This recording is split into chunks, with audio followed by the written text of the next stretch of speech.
It is 6 a.m. in the Mile High City on this Friday, February 28th, 2025. Good morning, Denver, Colorado. You've tuned into the Jeff and Bill Show, News Talk 710 KNUS. I'm your co-host, Jeff Hunt, along with Bill Thorpe, bringing you the freshest insights and hottest takes from the right, left, and center. We even tell some jokes that make the richest man in the world laugh. I know. I was telling So the best get I got out of all of that yesterday with Elon Musk commenting on one of our jokes with the fire emoji and the laughing emoji was that my kids think I'm awesome. Oh, that's fantastic. And that's all I really need. Although now I feel like I'm shadow banned on Twitter. Just everything I see. Doge is coming for Bill. Yeah, all of a sudden my feed's just black. I don't know what it is. I figured he found out about me and now I'm screwed. Oh well, that's okay though. Probably deserve it. I was telling my family about this. I use Grok, his little AI app on X, to write the joke. And I typed in, write an email from Mayor Mike Johnston on the 5 bullet points he achieved to Jared Polis, make it progressive and over-the-top funny and ridiculous. Yeah. And it spit out this joke, and I read it on air yesterday. Really good. And it was okay. It was okay. There's no overflow of text messages coming in going, that was the funniest thing I heard all morning. So I was like, well, I'll throw it up online, get a few likes, little chuckles. Yeah, so this thing that I thought was just kind of a toss-away little bit from our show, the most powerful man in the world loved, and got a chuckle out of.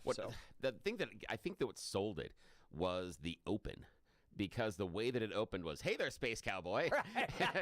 and then it kept going into, this is the wokest mayor. And, it just, the opening 2 sentences just nailed it. That was the thing that it set the table for everything else. I think that was made it so good. I love the closing where it said, my staff tells me I'm trending on X.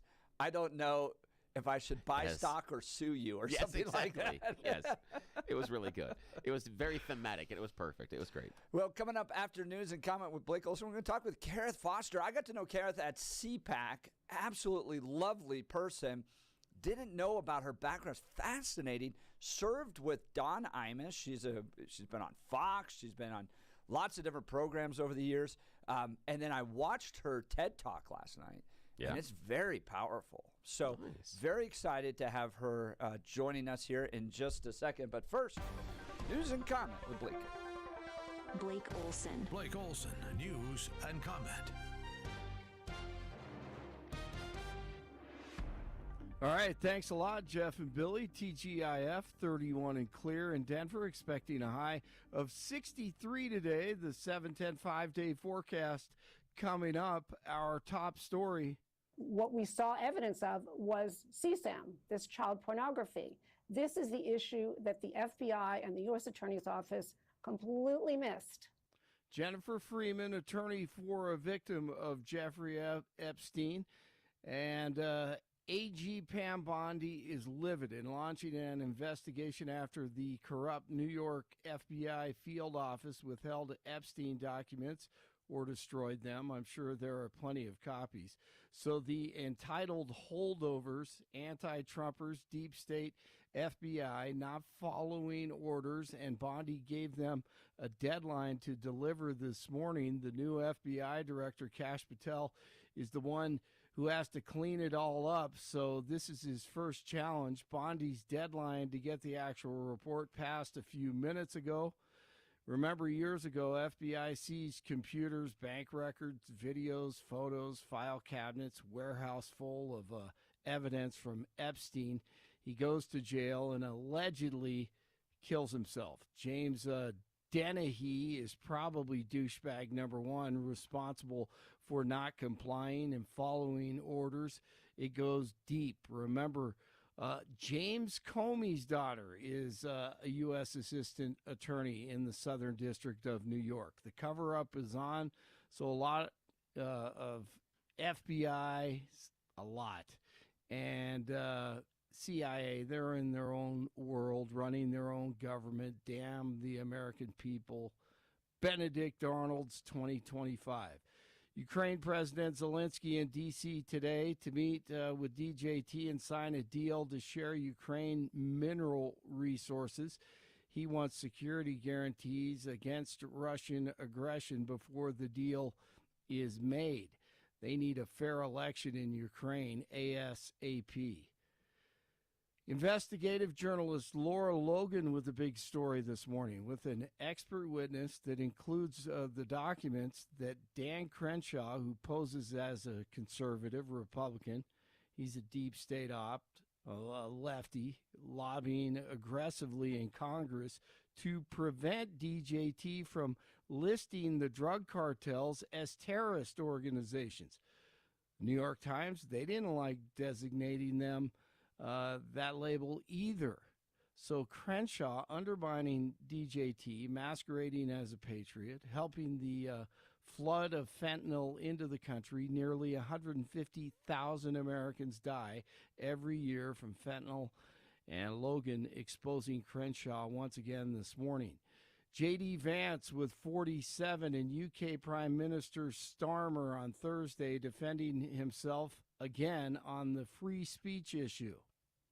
I said what I said, which is that we do have, of course, a special relationship with our friends in the UK and also with some of our European allies, but we also know that there have been infringements on free speech that actually affect not just the British. Of course, what the British do in their own country is up to them, but also affect American technology companies and, by extension, American citizens. So that is something that we'll talk about today at lunch.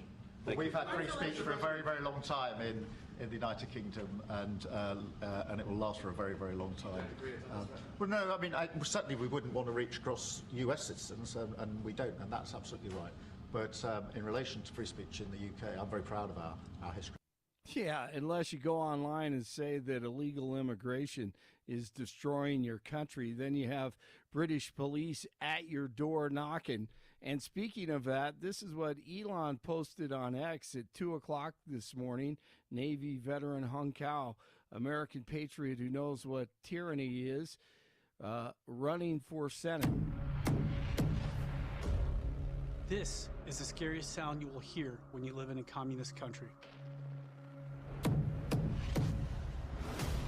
This is the last sound my parents heard when their fathers were taken away in the middle of the night, and they never saw their loved ones again. That's the sound of losing your freedom, the sound of always living in fear. That's my family's real life story. And that's what this administration is fighting. Globalist leftists who want this country destroyed. And that's what they have wanted for decades.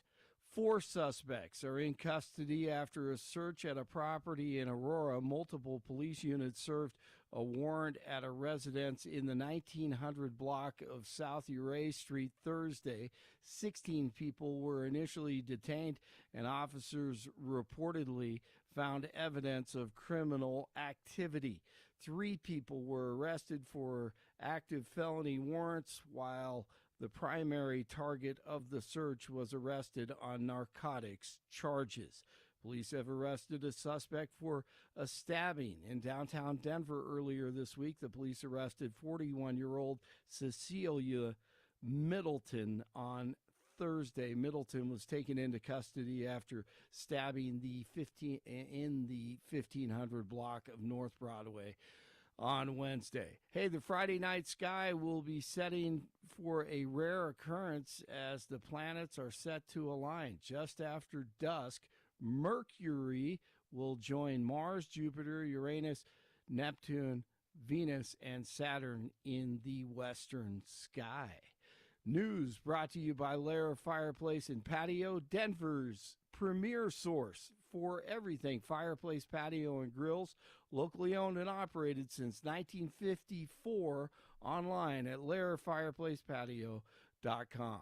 Bucks beat the Nuggets last night, 121-112. It's 27 in Boulder, 28 in Wheat Ridge, and 31 in Denver. Jeff and Billy continue TGIF. The job is already a cooker pressure. It's already incredibly difficult. Blake Olson, News Talk 710 KNUS. Through Sunday, the weather will be quite nice here in Denver and along the Front Range. February ends nicely. March starts nicely before the weather changes next week. We're going to be upper 50s and lower 60s today, low to mid 60s for Friday, Saturday, and Sunday. Nights will be mostly 20s and 30s. It'll be dry through Sunday, although Sunday will bring increasing and thickening clouds. Monday starts mild, but by Monday night into Tuesday, areas of rain and snow and temperatures trending colder. Meteorologist Don Day in the 710 KNUS Weather Center.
Boy, we've got a lot to talk about today. Andrew Tate, the Tesla attacks taking place. What happened with the Epstein releases? All that we're going to get through throughout the show. We're going to finish with some cowboy poetry. I want to tell you first about my friends over at Art of Granite. Are you ready to transform your kitchen or bathroom into a stunning masterpiece? Look no further than the Art of Granite, your premier destination for exquisite granite, marble, and quartz countertops. For over 15 years, Mitch Floria, the owner of the Art of Granite, has been crafting and installing custom countertops, fireplaces, showers, and more. Their team of experts will guide you through the selection process, ensuring you find the perfect stone to match your style and budget. Visit the showroom in Golden or browse their online inventory at theartofgranite.com. Discover the endless possibilities for your home renovation project. Mention KNUS and get a free bathroom countertop with new kitchen countertops, or choose a free kitchen or bathroom sink with any countertop package. Don't wait. Transform your home into the oasis you deserve. Schedule your free consultation with Mitch today. Go to theartofgranite.com. That's theartofgranite.com. Mention KNUS for these exclusive savings and transform your kitchen or bathroom dreams into reality with theartofgranite.com. All right, so last week, CPAC, great event, had a ton of fun. One of the reasons I go is I get to make a lot of friends with some great people. And the folks sitting next to us, broadcasting from Radio Row, was the Lawyer Dana podcast, but Kareth Foster was a part of that as well. Kareth has got a remarkable background, all right? So she's a radio and TV personality. She's on Fox and Friends, CBS, former co-host of Imus in the Morning, author of You Can Be Perfect or You Can Be Happy, and CEO of Inversity Solutions, an organization she formed over a decade ago to bring people together in a healthy, non-combative way, unlike what we've seen most recently with traditional DEI efforts.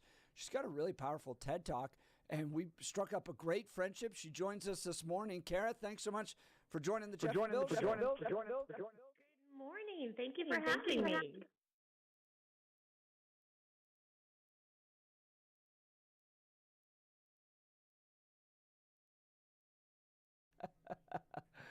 We are good to go.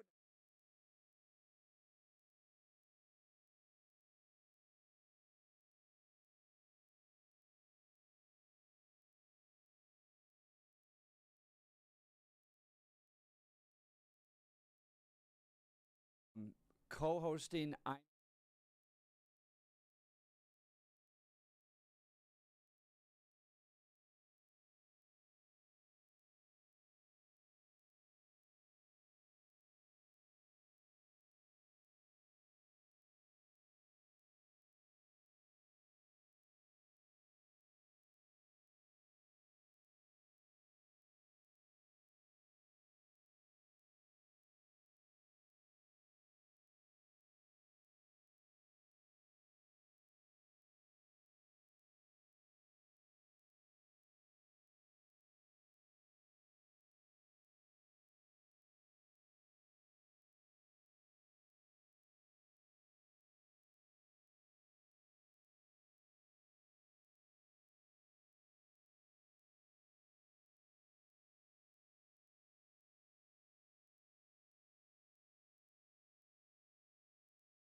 we're not allowed to talk.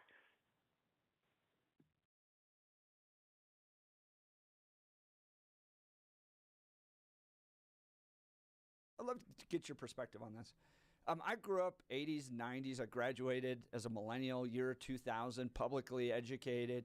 And there was this push growing up that we were going to move past all the racial things that plagued our society in the 50s and 60s. We were going to embrace Martin Luther King's vision of judging a person not by the color of their skin, but by the content of their character. And then in the mid-early 2000s, it's like we pivoted and we're like, you know what we're going to do? Put everybody in groups.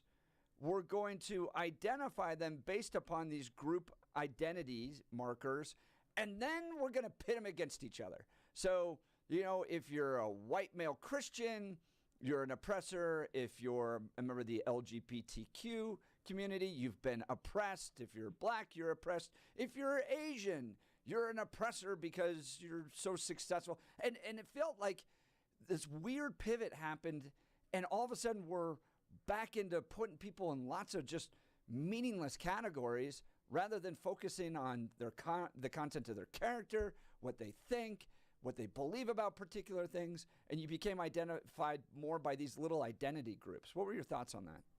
I agree with you 100%, and I'm in that camp. I personally, though, think that this is very intentional. I think what started as DEI, what started as critical race theory, if you look at the origin of what those things were, they were actually positive and good.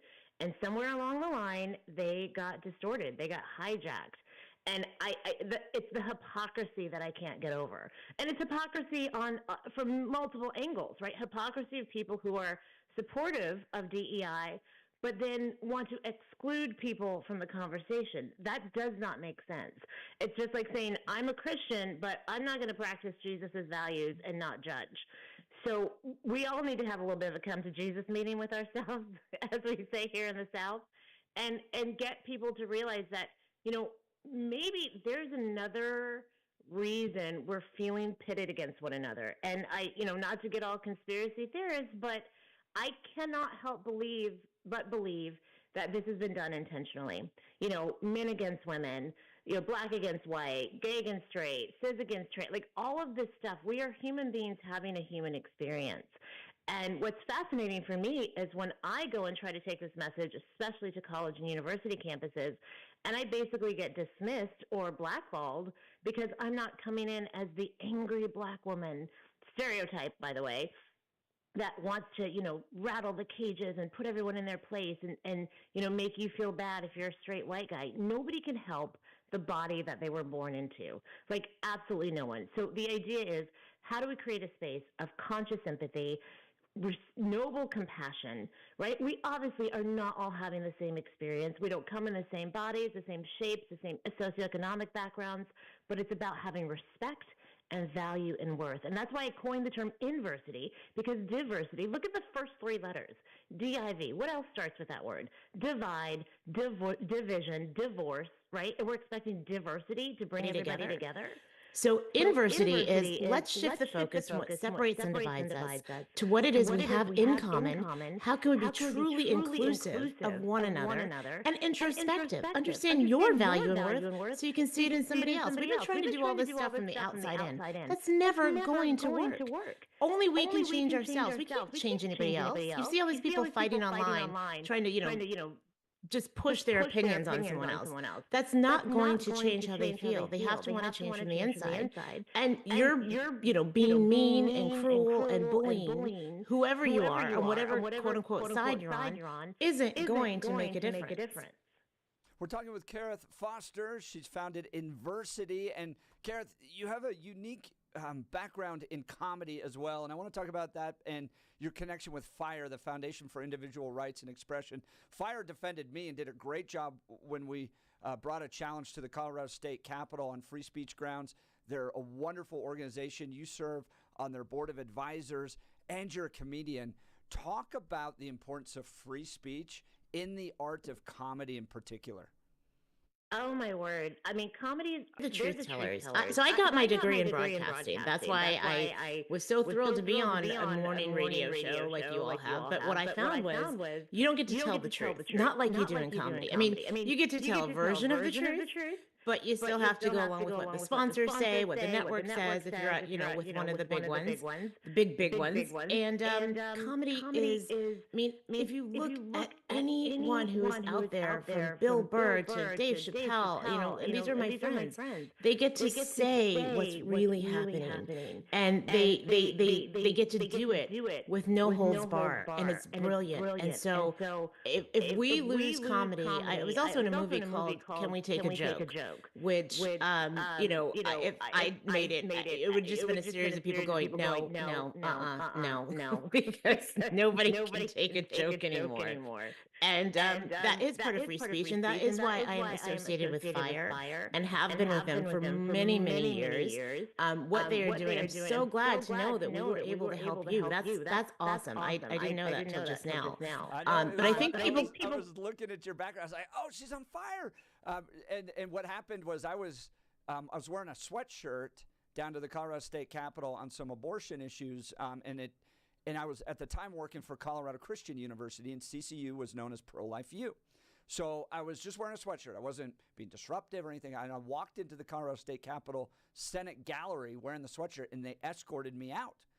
And they said that they have a prohibition on any type of political speech. And what FIRE challenged them with was define political speech. If I wear a support the troops sweatshirt, am I going to be escorted out? If I wear a rainbow flag sweatshirt, am I going to be escorted out? And because they really couldn't define political speech, and there are lots of examples of them allowing at least progressive political speech and not conservative one, they were really backed into a corner. FIRE did a great job, and as the result was the Senate no longer has those bans on political speech, on apparel. That is awesome. Yeah. That is so fantastic. Well, you know what irks me really is that everybody thinks, not everybody, okay, that is like whatever. Many people are under the belief that free speech is a straight white guy conservative thing, when in reality, everybody should be concerned about free speech. It is not partisan. In reality, people who have their speech really kind of dampened down the most are people of color, are women, are people who find themselves kind of on the fringes. So it should be an everybody issue. We're talking with Kareth Foster, founder of Inversity. Jeff was booth mates with her. She was right next door to us when, Jeff was there at CPAC. The ankle monitor wasn't taken off yet, so I wasn't allowed to leave the state. But Kareth, what you were talking earlier about the idea of identity politics and letting people be who they are. And I see, when we talk about politics and we talk about our society, I see us failing in that directive over and over and over again. The one that I think is the easiest low-hanging fruit is the transgender issue. I'm not talking about transgender in sports, but when you mention the idea that nobody can help the body they were born into, there is a push in this society that transgenders are just mentally ill. That's not the body they were born into. They were wrong, and they shouldn't be allowed to be who they say they are. How do you react to the transgender issue? Bill, I have a fascinating personal story about this. Yeah. One of my best friends happens to be a transgender male. Now, after years of struggling with this, what is happening? Why do I feel like I'm in the wrong body? He ended up getting a full medical workup just a couple years ago. He's in his 40s, right? Turns out he has, I'm not going to disclose names, but, yeah, fine. one ovary and one undescended testy. Like, this is a person who is truly middle sex. So all of that confusion was legitimate. Now, is that the case for everybody that's out there wanting to be a they, them, or switch? I feel like there's so many factors at play. Many of them are psychological. Many of them are people wanting to feel special. Like, you remember, Jeff, you and I are kind of in the same age. Like, when people wanted to be goth, right, and wear all black and stand out. Like, I feel like this is the new goth. And I'm not dismissing people who are suffering. That is not what I am doing at all. But I do think that there is, especially with parents of young children, like 5, 6, 7, who are like, my kid's this. Your kid wants to be a pirate. Your kid doesn't know what they are yet. Why are you forcing any kind of sexuality on a child? And my friend, who is transgender, is also a proponent of stopping the crazy. And he calls himself the transgender mentor, and he works with families and with children who are feeling confused, saying this is a permanent decision. If you do these things, you will permanently change. And so he's been on an outlier in that community because he's like, look, this isn't okay.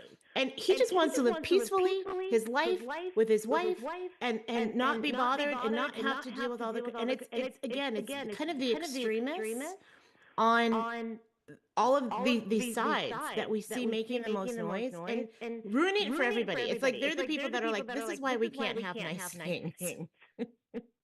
How do you react to the idea and the push that transgender people are groomers? That's something that we hear on our show from the callers and texters and things all the time, that those individuals that are trans are obviously grooming people. Now, I agree with the stance that it sounds like your friend is taking, where this is not a decision that should be taken on when you're a child, that this is something that you can approach and go after when you're 18 plus. However, I do think that as a society, we don't allow those kids to, I wouldn't say explore their sexuality, but there is a shame component designed to someone that claims they're transgender that is not going through any sort of medical treatment or procedure.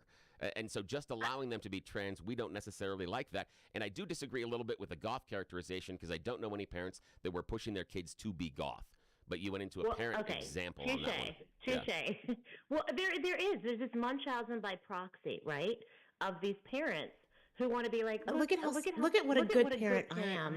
I'm supporting my child in this journey. And it's like, are you supporting them or are you forcing them?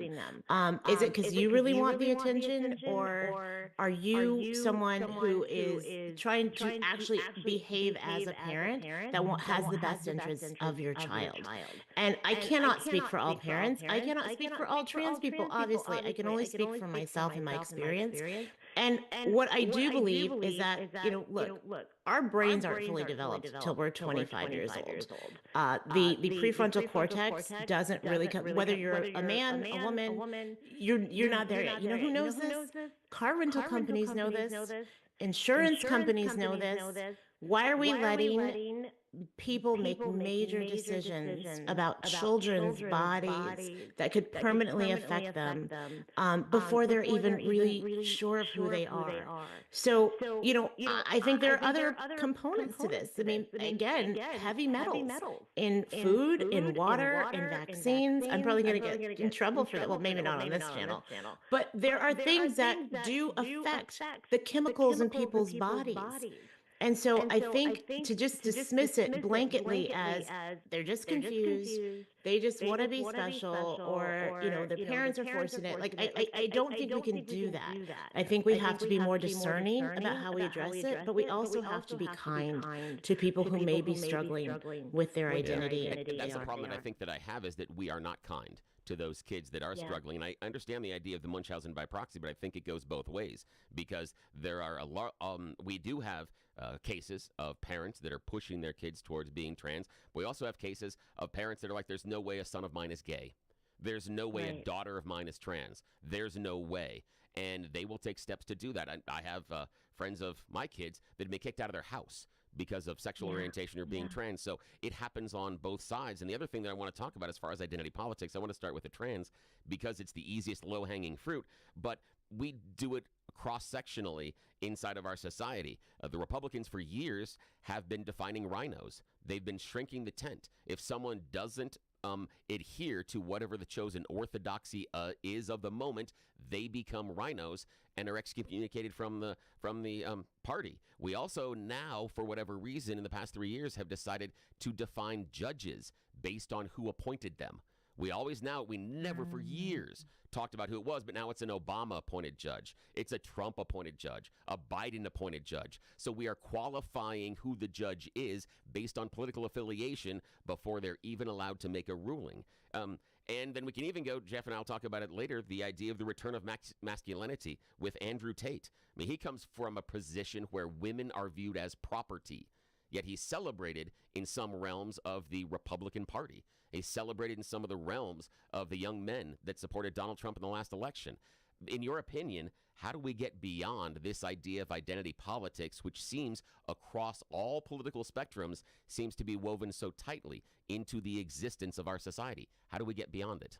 We get beyond it by looking at the individual, by stop lumping people into categories. And I get it. Like that is human nature. That is a survival instinct. Because if we can identify a person, a group, whether it's a threat or a friend or a foe, like we then feel more comfortable and confident. And so we have to get our ego out of the way and be like, okay, they may be this affiliation, but let me see who they are as a person. Now, do we have time always to do that?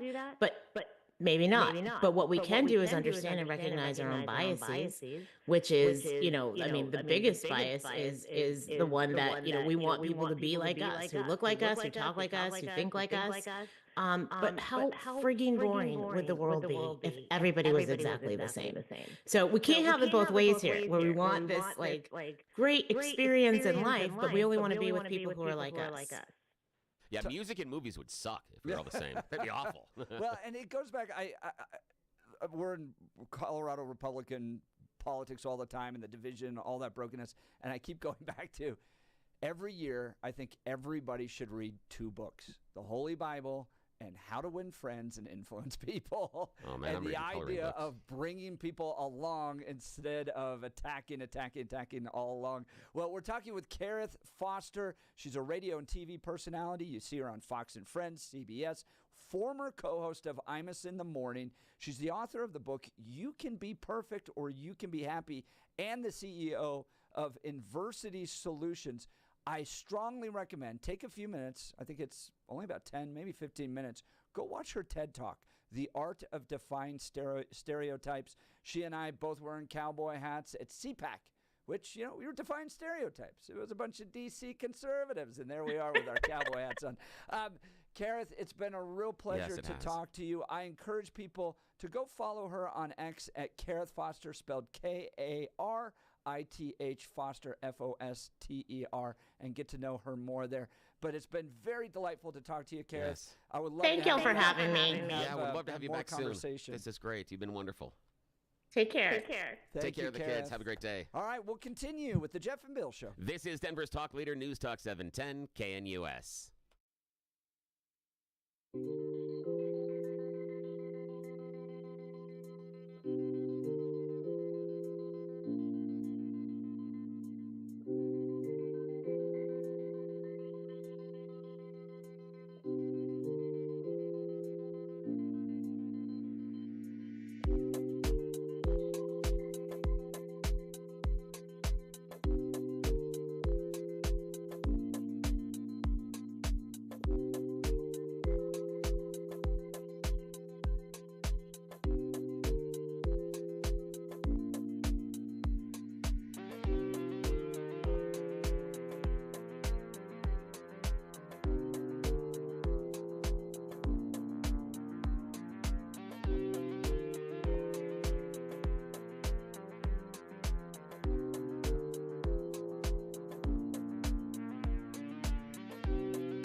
Welcome back to the Jeff and Bill Show. Great conversation with Kareth Foster. I want to get into it later with her, but in the TED Talk, she talks about Don Imus. Did you ever know Don? Did you ever run into him in the radio world? Not as far as personally, but yeah, familiar with his work, listened to him. Yeah, he was one of the guys to look at because he was one of the early bridges into talk radio. He was one of the people that went, outside of the music industry and started. And his approach was different than Rush. And so early on, he's one of those people that you studied as far as what he was doing. Yeah.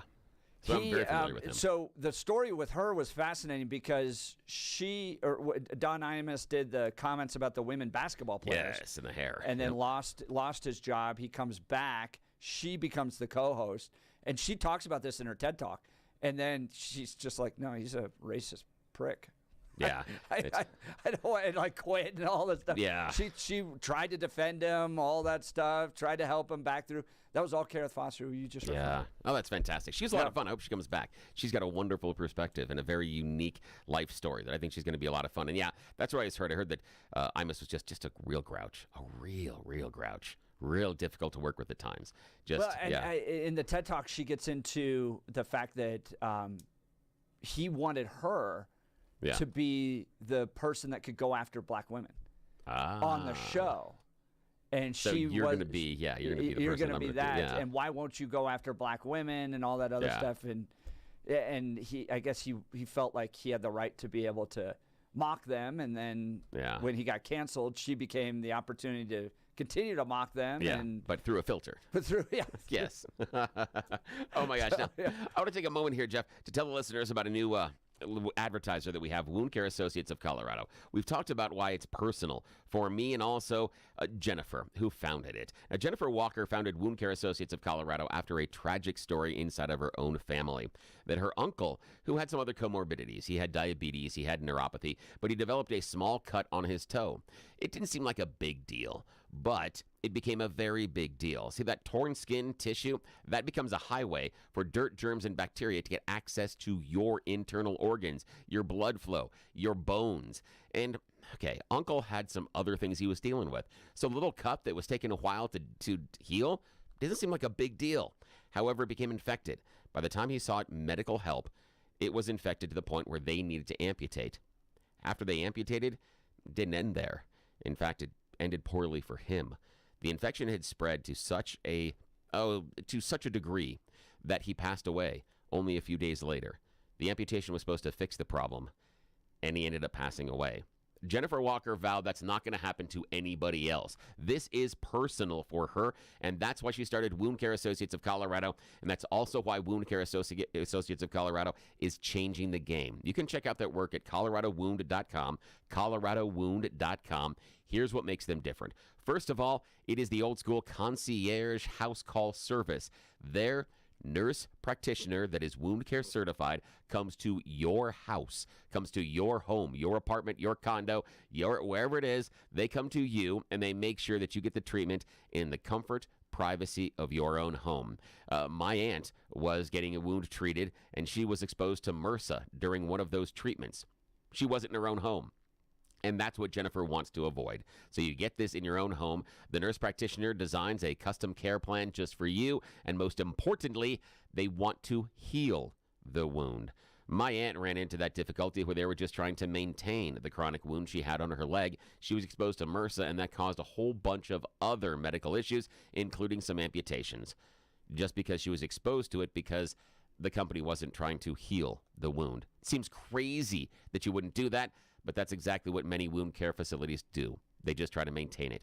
Fix the problem. Don't ignore the problem. You're not one of those people that takes the black electrical tape and puts it over the check engine light on the car dash. No, you're not that kind of person. That's why you don't ignore those chronic wounds. If someone in your family has a slow healing cut, a diabetic ulcer, a pressure sore, that can lead to an incredible medical complication. Do not mess around.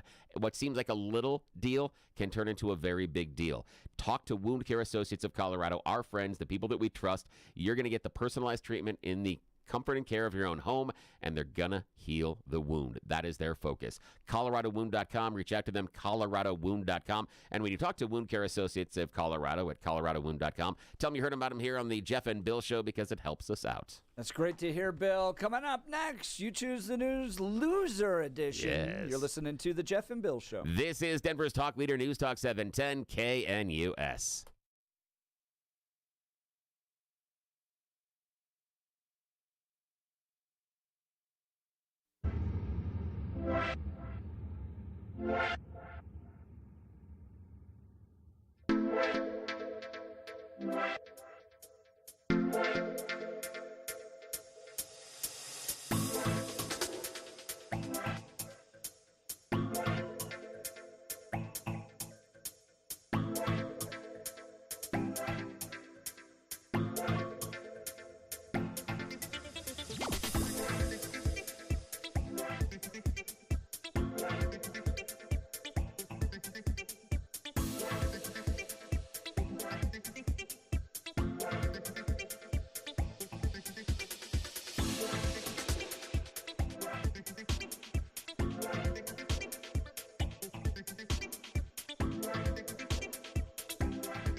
All right, to all you fellow losers, it's your time of the morning to really shine with You Choose the News Loser Edition. Yes, it's that time of the morning where we bring back those stories that Jeff and Blake felt weren't worthy of our attention. It is You Choose the News, the Loser Edition for our Friday. Man, you are one pathetic loser. Loser! Let's go. Loser! You're a loser! The Losers Club. Bunch of losers. You're such a loser. You made me feel like a loser! She's a loser. You are such a loser. Loser. Yes, here are those stories that Jeff and Blake passed over earlier this week. Now, you know how this works. Stupid stories, me give them dumb headlines, and nobody knows we are doing this because the people in charge have no idea and they don't wake up for another 7 minutes. So this is just a giant secret that we are this irresponsible with valuable ad time and airtime. Okay, Blake Olson in the newsroom, Jeff Hunt in the studio. Here are your choices, gentlemen. And I use the term loosely. Here we go. Headline number 1, butterfly effect. Headline number 2, that's Miss 13 Hotel to you. Headline number 3, fiery breakup. And number 4, death noodles. Mr. Hunt. Start with the death noodles. Yes, dude. death noodles. Here we are traveling to China. Foodies in China have reportedly been flocking to an unlikely destination to get their ramen noodle fix. A place where a lot of people are dead. A funeral home. A funeral home in China has gone viral because evidently they serve some of the best ramen noodles around. Hordes of diners have been posing as mourners, showing up to funeral services where they have no idea who's actually being memorialized, just to have some of the delicious noodles. Well, the funeral home has realized this could actually turn into something where we can make some money. So they've started to turn around and offered their noodle dishes during breakfast and supper hours. It'll cost about $1.38 per bowl. They do ask you, though, that you stay away from the mourners and don't try to bother them and be a little quiet. So they now run a funeral and a diner, which is a weird thing. I'm not sure. Yeah, you're like, I'm not going to go to the place where the dead people are to eat. There's so many questions. Yes. But again, they went viral because their noodles are so good that now people are pretending to be funeral attendees. I think that's fantastic. Alrighty. Now, Blake Olson, your choice, sir. Butterfly effect. That's Miss 13 Hotel to you or fiery breakup. Let's go with the butterfly effect. Yeah, butterfly effect. This is a little scary. A Brazilian teen has passed away after experimenting with butterflies. Seems innocuous until you realize that, well, he suffered for a week in agony before passing away. What did he possibly do? He took a butterfly, crushed it up into little bits, mixed it with some liquid, and then injected it into his bloodstream. Yes, he injected a dead butterfly into his leg, and doctors are saying he had an allergic reaction, created a huge infection inside of him, and they believe he suffered from an embolism due to the allergic reaction. They don't know how he prepared the mixture, the size of the fragments, but they got into his body. There may have even been air, they say, left inside of the syringe, and that'll cause an embolism or a blockage in a blood vessel that can lead to sudden death. They also think that the teen, because they're not really sure what butterfly he used, that possible toxins inside of the butterfly could also create an allergic reaction because it was injected directly into his bloodstream, and then his body had to deal with it a little bit differently than if it was a normal infection. So, yes, again, kids, don't do everything you see on the internet. Don't inject the butterflies into your body. That's not a good idea. The thought process. I feel like there's like a Care Bear thing that could have happened there, right? Rainbows coming out of his tummy. Who knows? And, isn't that how Spider-Man essentially was created? No, he was bitten. Right? I know he's bitten, but he didn't inject a little bit of injection into your blood, and all of a sudden you can fly. I just look at it and go, the idea of crushing up the butterfly and then injecting it in your body, it's like the thought process that's involved in there, the levels of stupid is remarkable. It's like these are layers of dumb decisions you would have to make to get to that point. But, oh, well. Alrighty, Jeff, your final choice this morning. That's Miss 13 Hotel to you or fiery breakup. Is there one that's better than the other? Is there one you not necessarily. They're both kind of fun. Let's do fiery breakup. Fiery breakup. Here we are staying in China yet again. A Chinese student recently sparked a fire in his dormitory because he was afraid that his roommate was going to find out about his girlfriend. The fact that she was inflatable and made of silicone made it more awkward. Yes. What happened was he was having some special time with his inflatable girlfriend, and his roommate returned home a little too early. So he was shocked and needed to make sure that he got rid of the evidence. So he lit her on fire, causing a larger fire inside the dorm room that then ended up for the entire dormitory being evacuated. So everybody there in the entire school learned about his special friend. Even the students were told afterwards, please do not light anything that is made of silicone on fire in your dormitory because it can cause things like this. So yes, he was trying to avoid embarrassment, and now everybody knows who has the girlfriend. You got to go one of two directions. You're either leave the school never to be heard from again, or you try to turn that into some benefit was hot, for you. though. Yeah. Nicely done. Way to finish, Blake. You win in the morning. That's fantastic. Oh, my gosh. That's the end of You Choose the News. Back to you, sir. All right. We've got a lot to talk about. Andrew Tate, the Epstein Files. You're listening to The Jeff and Bill Show. This is 710 KNUS.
Friday, February 28th, 2025. Good morning, Denver, Colorado. You've tuned in to the Jeff and Bill Show, News Talk 710 KNUS. I'm your co-host, Jeff Hunt, along with Bill Thorpe, bringing you the freshest insights and hottest takes from the right, left, and center. Congratulations, you just woke up in the greatest country in history. Donald Trump's your president. Let's kick it off. We got a whole hour planned for you of engaging conversations, critical analysis, but most importantly, your phone calls and texts, because this is where Denver's voice is heard loud and clear. Phone lines are open. Give us a call, 303-696-1971, or text us on the Dan Caplis Law text line at 720-819-5115. He's got to have the hottest interview coming up. Yes, he does. Holy cow. After what happened at the IHOP?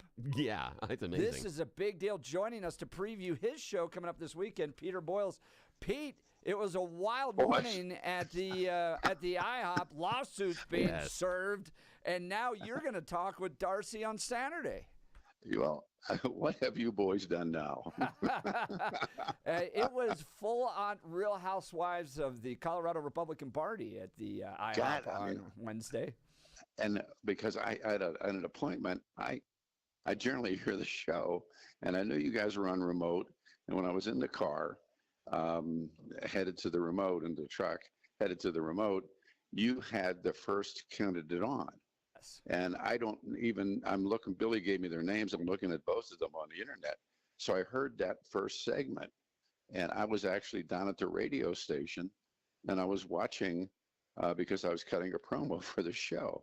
And I had been approached to have the other woman, I guess we got the suer and the suee, right? That's right. And, Darcy Shanning and Britta Horn. Yeah. And I know their names from the past as, and I don't mean to disparage, but minor players. They weren't the front burner players. And now they are. And so anyhow, so I hear all of this second, third, fourth hand. I'm getting calls from everybody because they heard the promo. So if you would, from fish to nuts, tell me what happened. Yeah, so we interviewed Darcy in the 8 o'clock hour. Darcy Shannon currently serves as, I believe, the director of special events or projects for the Colorado Republican Party. She works alongside Dave Williams. She's part of Dave's team. And questions around, is this a sign that you believe you can do better than Dave? All that stuff, great conversation. So she had answered all the questions, didn't shy away from anything. And we then had Britta set up in the 9 o'clock hour, and that's typically how we love to be as the show. We're kind of we're a neutral place where both sides can come and put their positions out. So it's good radio. Yeah, right. So we noticed that Darcy was sticking around. I'm like, all right, that's interesting. Doesn't happen often. That doesn't. Yeah, that they're gonna an opponent's gonna sit around, and both these women are battling for the future of the Republican Party. They both want to be the chairwoman of the Colorado Republican Party. Darcy coming from the Dave Williams faction, Britta coming from kind of the not Dave Williams faction, and she was part of the effort to install Eli Bremer over the over the summer, right? You remember that? Remember Billy? Eli used when he was running for office. Sure, he'd come in all the time. Yeah.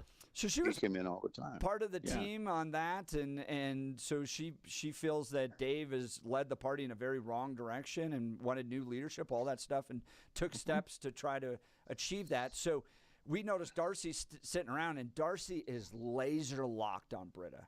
I mean, she's not talking to the other folks. She's just waiting. And I guess I didn't see this, but when Britta first walked in, her hands were full, and Darcy tried to serve her with the lawsuit at that point, and Britta wasn't going to take it, so she just let it drop on the floor. Well, Britta comes and sit next to me for the interview, and she goes, "Watch this. Darcy's about to serve me with a lawsuit." And I go, "Really?" And Darcy's sitting next to Steve Schreiner from the NRA. I think he had an open seat. He had nothing to do with it. Yeah, he was involved. So Steve and Darcy are sitting next to her. Darcy's, she's got her eyes laser locked. She's waiting for that right moment. And I said to Britta, well, you should talk about this. Yeah. Let's talk about it on the air. And Britta goes, I can't say much. It's a lawsuit, all that stuff. and she was, from my perspective, taken back by it all, and a little. You don't think she knew? Just for my edification, do you think she knew it was coming? I think she knew, yes, because they had talked about it in the media. But no one likes being served, and unless you're Donald Trump getting served on a regular basis, you're not used to it. So, and I just said to her, well, think about how you could message around this if you wanted to. You're a political figure. Take advantage of every moment and figure out how you're going to message. And so Britta goes, okay. And then up she comes right before the interview starts. I mean, 30 seconds before the interview starts, drops the lawsuit right in front of her and says, Britta, you've been served. And then Darcy heads out, and I don't think sticks around for the interview. No, not at all. Yeah, she was gone after that. It was weird that Darcy was hanging out and waiting, but then it made sense once she arrived at the lawsuit. That made sense. Well, somebody said Cal Clark wrote about this or talked about it. No, he did. I'm hearing all this stuff. It was actually pretty funny. Do you still have that audio, Bill? Yeah, it's on the board. Yeah, you can run it. Yeah, you want to hear it real quick? This is actually really funny. Yeah, the way they wrote it was great. But notice this though, Pete, as you know, and we understand how Channel 9 rolls. They don't mention the fact about the radio show. We don't get call letters. We don't nothing. A minute and 8 seconds into the script is when they finally mention the radio show. And I'm like, man, yeah. So here's Kyle Clark that same night. By the way, IHOP. A lot of promotion out of all this, so they came out looking great. But here's Kyle Clark talking about the event. Like many families, the Colorado Republican Party tends to have its fights and meltdowns in public. Today, one faction of the party served another faction of the party with a lawsuit at an IHOP restaurant. As diners in Greenwood Village enjoyed the breakfast faves combo, the house scramble, and the pancake of the month, one candidate for the Colorado GOP chair dropped a double stack of litigation on the plate of a rival. This stems from the Republican Civil War over whether to replace current state chairman Dave Williams, who is accused of misusing party funds for his failed GOP primary bid for Congress and for the hassle he created for Colorado Republicans with his call to burn all pride flags. But back to the IHOP, home of the new spicy shredded beef anytime tacos, where the spicy lawsuit served this morning shreds the Republicans who tried unsuccessfully to force out Chairman Williams. She got Darcy Schoening, current party leader who's running for chair in next month's elections, who served papers this morning on Britta Horn, a rival candidate for chair who was part of the uprising. They were both at the IHOP for interviews with a local talk radio show doing a live broadcast from the Pancake House. Neither woman waffled when I reached out to him today. Schoening says Horn stole money from party donors. Horn called it a frivolous attack. You may recall the Colorado GOP has a bit of a history of airing its grievances at random businesses in the suburbs. In 2022, we dubbed it the Boot Barn Rebellion, when the faction of the GOP that's now in control was on the outside. They got turned away from the Republican Party offices, so they stood in the parking lot of the Western Wear Outfitter nearby, hollering that their party leaders were whores. We have a Republican Party that is full of whores. They've not held to the U.S. Constitution, and then you wonder why these can't win a race. Those Boot Barn rebels now lead the Colorado Republican Party, leading us to this morning's IHOP dust-up. So if you're buying boots or breakfast in the suburbs and you hear ruckus, might just be Colorado Republicans working things out. So that was good writing. That was good writing. That was funny. That was very good writing. Yeah. So you've got Darcy on tomorrow, Pete. Yeah, but it was a pre-book. It wasn't. She wasn't booked after your main event. This was a request that was made. Yeah, I've never even met her, and because of Billy, I mean, I know more now off air because of Billy, and now with you guys in that cut. You're right. Guys over at iHeart are going, how much would that have cost us? Yeah, exactly. Exactly. Yeah. So who do you, I mean, I have to sort of retrench here. I don't, is there going to be an equal time thing, or should I invite the other woman in at the same time tomorrow morning? The answer is, you better not.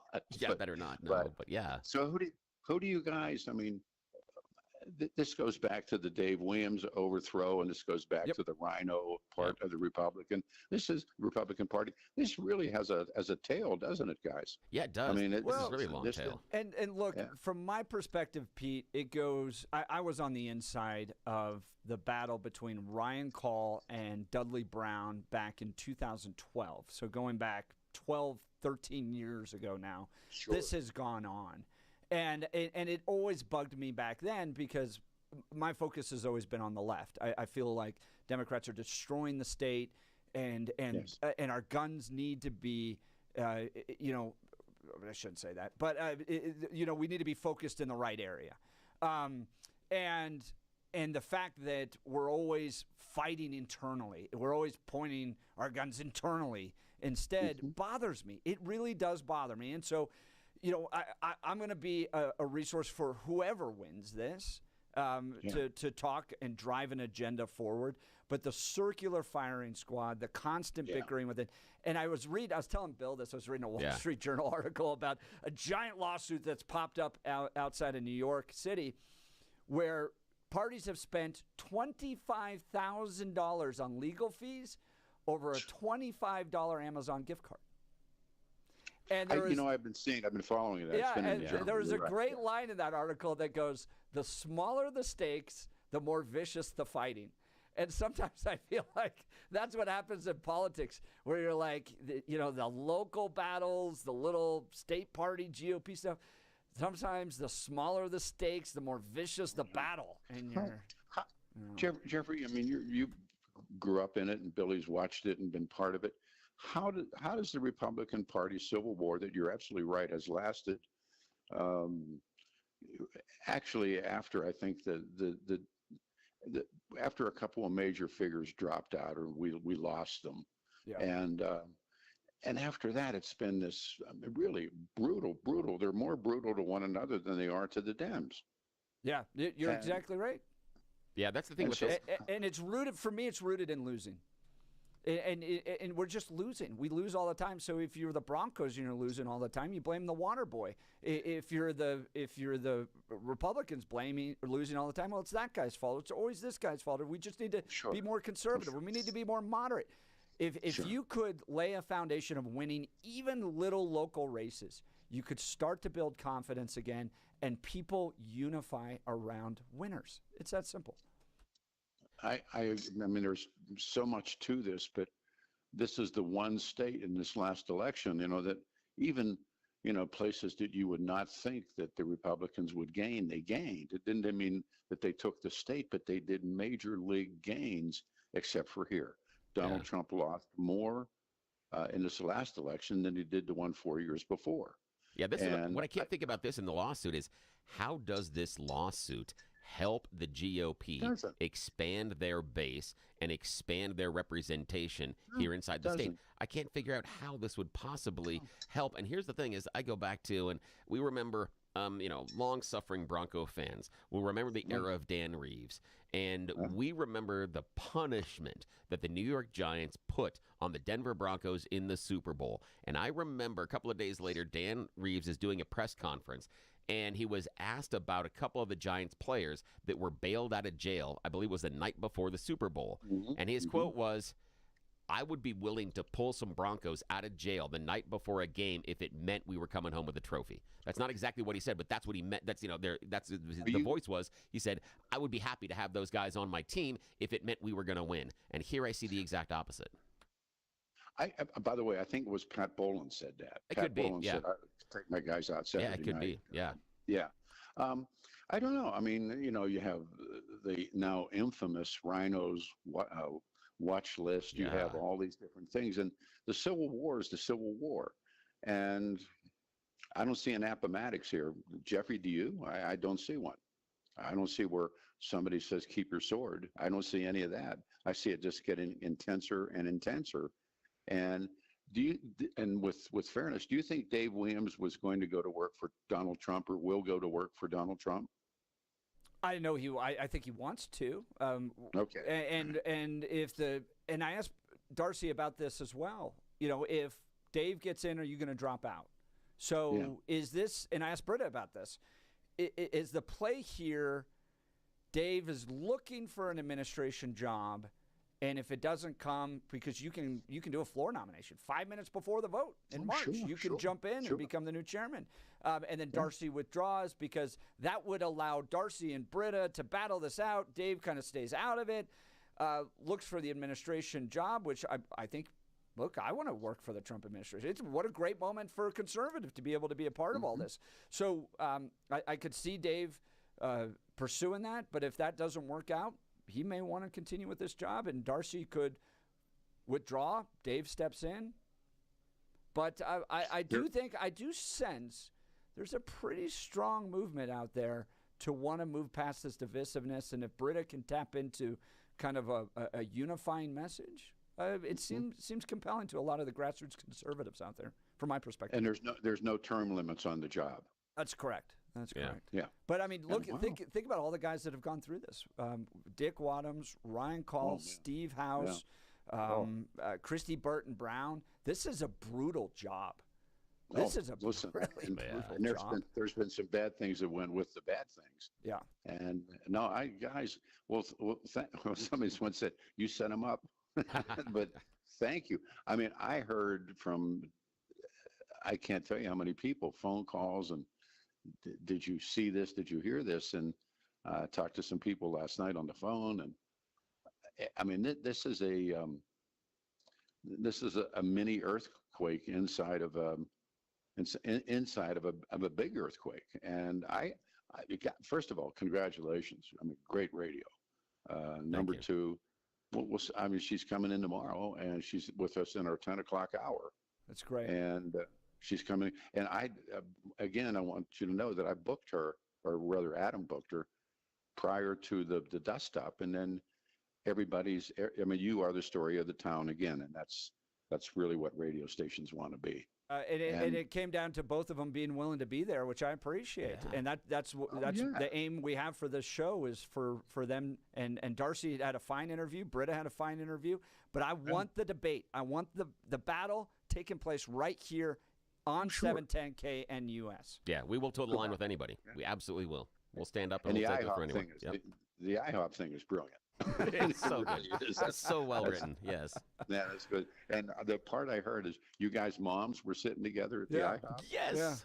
Yeah. And the funny thing was, I don't even think they noticed this happened. No, they didn't. They were so deep in conversation. It was watching two moms talk about their grandchildren and coming out to support their sons, but then the conversation went absolutely in the direction of grandchildren. Absolutely. Of course, Jeffy, I knew your mom back when we were working with your dad, and 100%. Billy, I know your mom from when, and I heard you guys say that on there, and I thought, what a nice moment. You know, both of you guys have really great cool. moms. No, it was very cool. Wow. Yeah. Wow. So, Pete, you're going to have the must-listen to interview tomorrow on the program, and your program from 9 to 1, right? Yeah, and she's on at 10. And she'll be on at 10. So you want to catch the entirety of Pete's show, 9 to 1 on Saturdays. Darcy Shanning, 10 a.m. tomorrow. This is a must-listen to. Yeah, and she's coming in at 10. I like I said, I'm going to go back on your podcast and listen to this, and and I'll call all the. You know who the surrounding people are, and I'll call them and say, okay, but God, that's beauty. And then, how do you think? Final question: how do you think Cal Clark gets onto stuff like this? Because I don't think I think he follows Jeff's Twitter account. Yeah, I posted on X that just happened. I was like, I'm literally sitting next to Britta Horn, and she was served with a lawsuit by Darcy Shanning. And I think he pays close attention to the X account. Yeah, he does. He likes Jeff's account. He doesn't want to admit it. That's okay. We'll get him a T-shirt. So does Pete. Did you see Elon Musk commented on one of our jokes too? Yeah. Which one? This was a smart thing. Yeah, this was really funny. So we used his little AI platform to come up with a little bit yesterday on our show of what Mayor Mike Johnston would write to Elon Musk in his 5-point email. And the five things he did over the week. 5 things Mayor Mike Johnston did over the week to ruin the city of Denver and to make it more progressive, all that stuff. So we used AI to come up with it, talked about it on the show, posted it. It got a few chuckles, a few laughs. But then we got a comment from Elon Musk that he thought it was hilarious. It was so good. Yeah, and it starts off with things like, hello, hey, space cowboy, and here's Denver, here's the USA's wokest mayor type of a thing. And it's really good. It was fun and well written, and Elon liked it. So in other words, Doge is going to Doge me, and they're going to try to eliminate me from the show. But that's okay. We'll fight the good Guys, fight. Your show is become must. I mean, it's. Thank you. Jeff, you came in, and Billy and Jeff has DNA that takes him back into this business. Oh, He's yeah. got, That's right. And Billy, you've come such a long way, and congratulations, and thanks for setting me up a show for tomorrow. Must listen. Thank you. Must Peter listen tomorrow at 10 o'clock. 9 a.m. to 1 p.m. on 710 KNUS on Saturdays. Darcy Shanning joining him live in studio at 10 a.m. You're not going to want to miss Must Listen Radio. Pete, thanks so much for joining us this morning. Thank you. Have a great day. Thanks for setting up my show. Hey, have a great day. Anytime. I'll talk to you both later. All right, have a great day. Let's check in with Blake Olson. Blake Olson. Blake Olson, news and comment. All right, thanks a lot, Jeff and Billy and Peter. 33 and clear in Denver, expecting a high of 63 today. The 7-10 5-day forecast coming up. Our top story. What we saw evidence of was CSAM, this child pornography. This is the issue that the FBI and the U.S. Attorney's Office completely missed. And this is something that's so critical and could have put him away for life. Jennifer Freeman, attorney for one of the victims of Jeffrey Epstein. The deadline has passed and haven't heard anything. The holdover corrupt Southern District FBI running from the truth and not complying with AG Pam Bondi's order to get the Epstein documents to them. New FBI Director Kash Patel in his first challenge, to say the least. Bondi is livid and launching an investigation after the New York FBI Southern District Field Office withheld Epstein documents or destroyed them. James Dennehy is a corruptocrat. He's number one, responsible for not complying. And don't forget, James Comey's daughter is a U.S. assistant attorney in the Southern District of New York. Damn the American people. Who cares about them? We're the FBI and CIA, and no one polices us. Remember that. Gene Hackman's death and his wife's death are being ruled suspicious in Santa Fe. Here's the 911 call.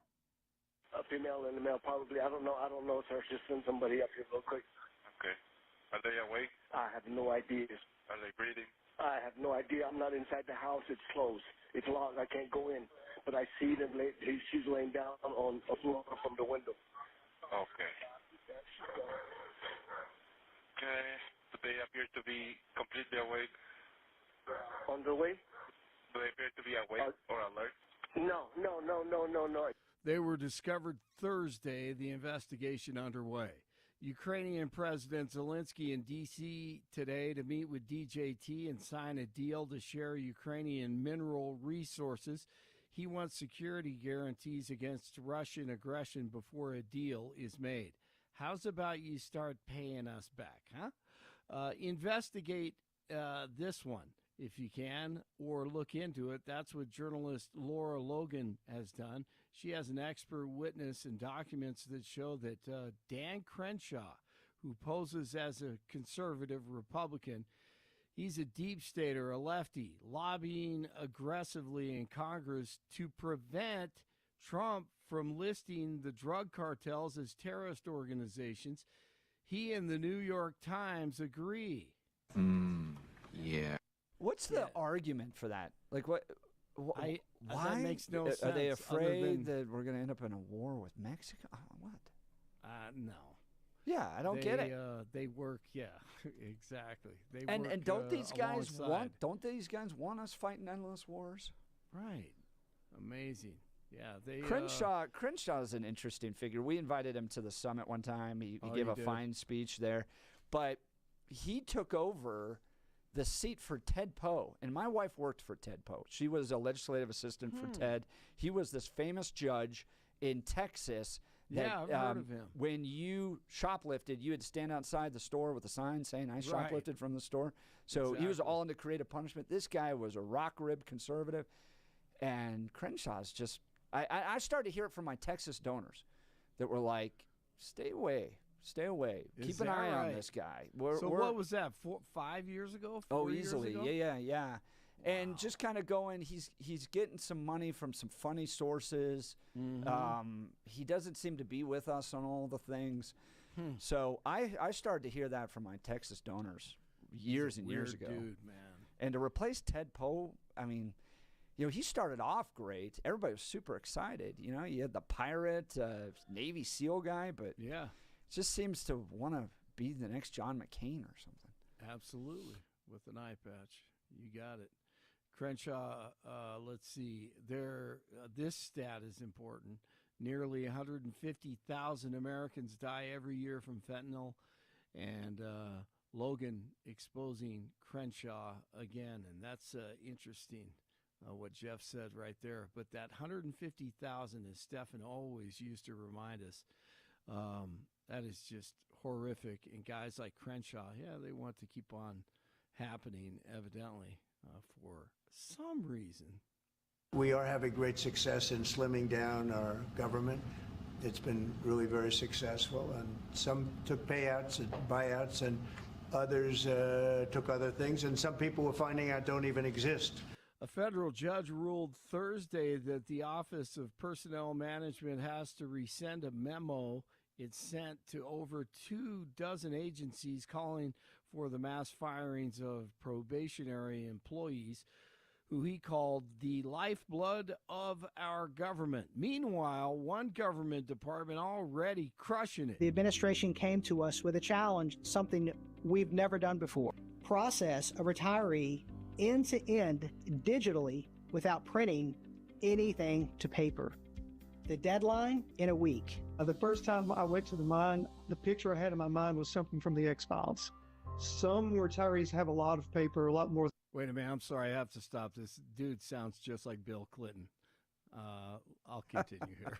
Than others, and that there were a couple we encountered that actually had pallets of communication. We were asked, how long would it take to do this completely digitally? We gasped and said, 7 months, maybe 12 months. We got it done in record times within 2 days without printing one piece of paper. Wow. Imagine that. It works. It's working, despite the negative press.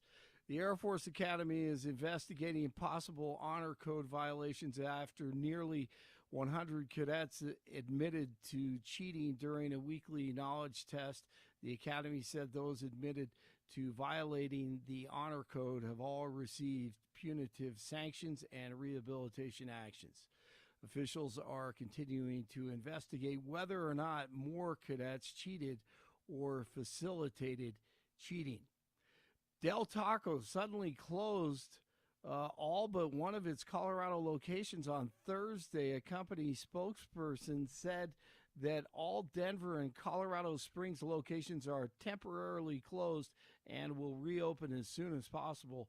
The circumstances surrounding the closures remain unclear. The only location still open is in Grand Junction, which is owned and operated by a different franchise. Bucks beat the Nuggets last night in the NBA 121-112. 32 in Glendale, 29 in Superior, and 33 in Denver. Jeff and Billy continue on Friday. What a beautiful accent. I would have been president 20 years ago if I had that accent. Blake Olson, News Talk 710 KNUS. Spring-like weather will dominate the weather forecast here in Denver and along the Front Range and Plains today through the weekend. So the last day of February today looks great. March comes in like a lamb for Saturday and Sunday. We'll be deep into the 60s. Overnight lows will be mostly in the 30s. Sunshine, a mix of high clouds and sun, just great weather. Sunday will bring increasing clouds, and there might be Sunday night to our south and east a few showers. Monday, Clouding up, cooling off, rain and snow chances Monday night and Tuesday. Meteorologist Don Day in the 710 KNUS Weather Center.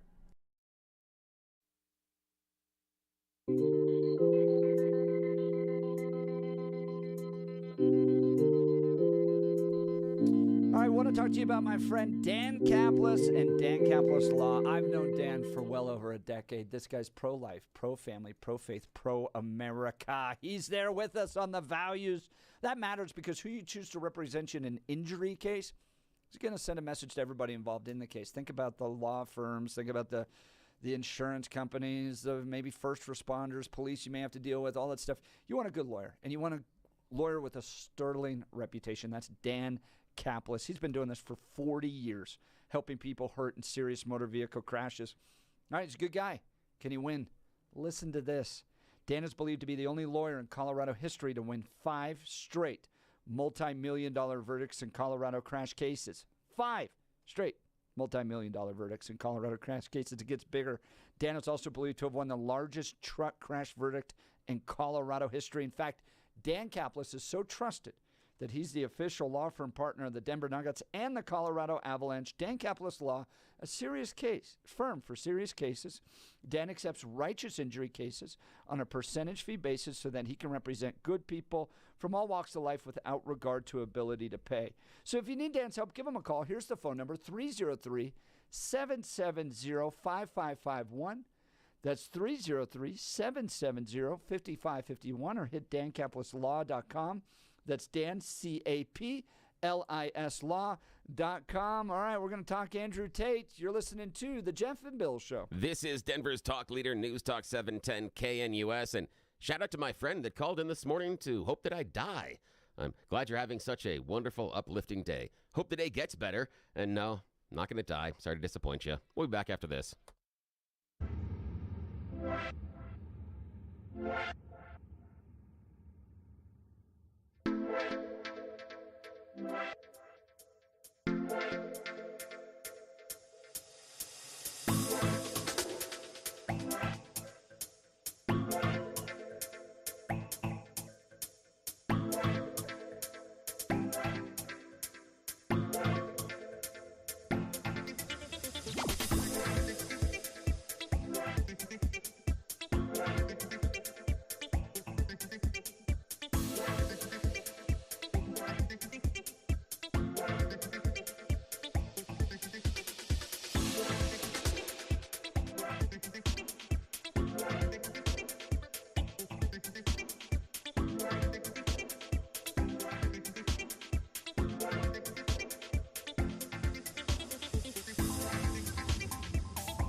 wrapped up the show. I had lunch with some friends, and then I'm thinking I'm going to spend the entire afternoon doing a deep dive on documents from Epstein. Yeah, and? And then they're like, oh, and Andrew Tate and his brother Tristan landed in Florida. That was a surprise. That's something that came out of left field. I did not have that on my bingo card anywhere. Of all the things that I felt that would happen under a Trump administration, the Tate brothers landing in Florida, nowhere even under consideration. I don't even think he did. I don't think so either. I don't think Ron DeSantis did either. No, DeSantis said explicitly in the press conference that he had no idea. Andrew Tate and his brother Tristan are really bad dudes. Sorry. I mean, I've watched his videos, his trainings. I've watched documentaries about this guy. Too. And it is outright rape, human trafficking. Yep. It is the worst part of masculinity. And I've even debated him on X when he posted something to the effect of, like, only losers get married. And I was like, bro, come on, man. Yeah. Like, and it's this Dan Bilzerian type of masculinity of harems of women and not really working and riding about on boats and stuff. And I get the appeal, especially to young men, right? Because like flocks of beautiful women and nice cars. Yeah. And who doesn't want to have all of the luxuries, have all the hot women, and not have to actually show any work product? That sounds wonderful. It sounds like every 6th grade boy's dream at that point. Yeah. So arrives in the U.S. yesterday, despite facing rape and human trafficking charges that are still pending in Romania. The Tates, who are dual U.S. British nationals, landed in Fort Lauderdale, Florida.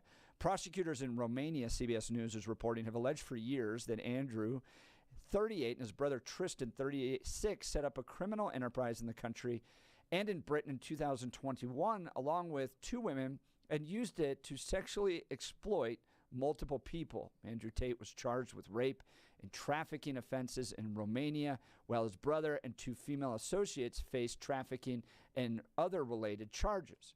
The brothers have always maintained their innocence, denying all charges against them in Romania, as well as separate rape and assault allegations made by women in Britain, which are still being investigated by police in England. He says, my brother and I are largely misunderstood. I don't know about that. There's a lot of opinions about us and a lot of things that go around about us on the internet. We've yet to be convicted of any crimes in our lives, ever.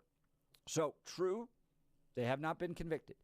But his own videos, Bill and I would be kicked off the air if we played. They're so explicit, so violent. They explicitly talk about beating women, raping women, making women cry during sexual activity. I mean, it's horrible stuff. Oh, it's horrible. And how you basically become a pimp. Yeah, that's and pretty how much you what it is. abuse women. Yeah. And then he openly shuns biblical marriage, basically leading a Christian life as a man. All that stuff is openly rejected by him, and I've debated him on X about it because the right way is to follow the biblical teaching when it comes to treatment of women and getting married and sexual activity within marriage. Yeah, and it's incredibly freeing, actually. And part of his gimmick, or part of the shtick that he goes through, is that you tell the women whatever you want to tell them in order to get them to do what you want them to. Yes. It is about the manipulation of people. Yeah. And then he turned around and he uses the women to create almost like to create sob stories to then engage with other men to get them to watch them on camera and watch them get abused and some other stuff. And so the idea is, again, it's manipulation. It's about the idea of manipulating someone in order to get what you want. And Tate, in interviews, has said women shouldn't drive. In interviews, he said that women should be viewed as property. That's a little scary. I mean, this is someone that pushes back on, and we had earlier this morning, we had Careth Foster on, and she was talking about individuals and talking about agency for both women and men and the self-direction that you have in your life. That's against what Andrew Tate wants. He wants self-direction for what he terms an alpha male, but everybody else, they can get bent. And especially if you have, ovaries, you don't get any choices. And what he tapped into, which I think is a fair critique, but then he exploited it, was the anti-masculinity that came out of some of the parts of the feminist movement. So, you have different aspects of the feminist movement, right? Like, so should women have the right to vote? Yeah. And then all the way to men are terrible, masculinity is terrible. And so that wing of feminism that was pushing it, that was like, everything that's male about you is oppressive and terrible. He confronted that, which people went, yeah, that needs to be confronted. But it was his solution to that is a weird form of masculinity that is clearly not biblical and is oppressive in some cases. I mean, it's just outright rape. Yeah. In fact, there's some things inside the movement, people that have talked about it, and I read some things online over the course of years about people that went to his, quote, university, which is just an online series of courses, and some of the most fair critiques that I've heard of those universities are there is an absolute level of misogyny that exists there. They said, but there are certain avenues that you can pick up some knowledge about doing things online. They said, however, you don't have to get it from him because he's pulling it from other sources that are available many times for free online. So getting them directly from him, the idea is the stuff that they said could actually be beneficial is not something you need to get from him, nor did he create it or come up with it. He's using what other people have said and then putting it under his banner. But they also talk about the idea of there's an angle inside of where Andrew Tate and his messaging, and I don't know if you've heard the term, Jeff, the idea of being black-pilled. We've talked about getting red-pilled and black-pilled, or red-pilled and blue-pilled, but the black pill is the idea of you as a man are frustrated, and it is everybody else's problem that you haven't been able to live out your full masculinity, that it is the oppression of the society that is preventing you from being the manliest man that you can possibly be. Now, if that motivates you to go out and start working out, or motivates you to try to achieve more at your job, okay, fair enough. Right. But it also devolves many times into the incel culture.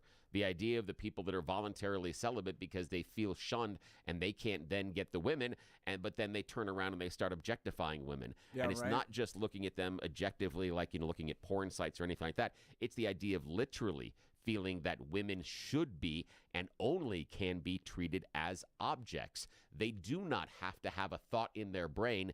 Their only purpose in life is to submit to my desires, my wants, and my directions because I am the alpha man, and it is society's problem. And that's where a lot of Tate's messaging goes, is into the idea of being black-pilled, into the idea that it is society's fault, and the only way that you can do it is to prove that you are manly enough. And one of the ways that you do that to prove you're manly enough is to take out that aggression and those feelings of inadequacy on women around you. It's scary. Like literally choke them out. Yes. And punch them in the face and break their jaws. Yes, to show them that you are in charge, because otherwise they won't understand the power that the man has if you're not in charge that way. Yeah. Well, this caught not only Donald Trump but Ron DeSantis off guard. And I'm going to play the audio from Ron DeSantis' response to this next. You're not going to want to miss this. You're listening to The Jeff and Bill Show. This is Denver's talk leader, News Talk 710 KNUS.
back to the Jeff and Bill show. So we're talking Andrew Tate and his brother Tristan landed in Florida yesterday. Just to give you a sense of what I've run up against too with Andrew Tate, and I've challenged him on X. He hasn't responded, but not nearly important enough. But this is the type of stuff he posts.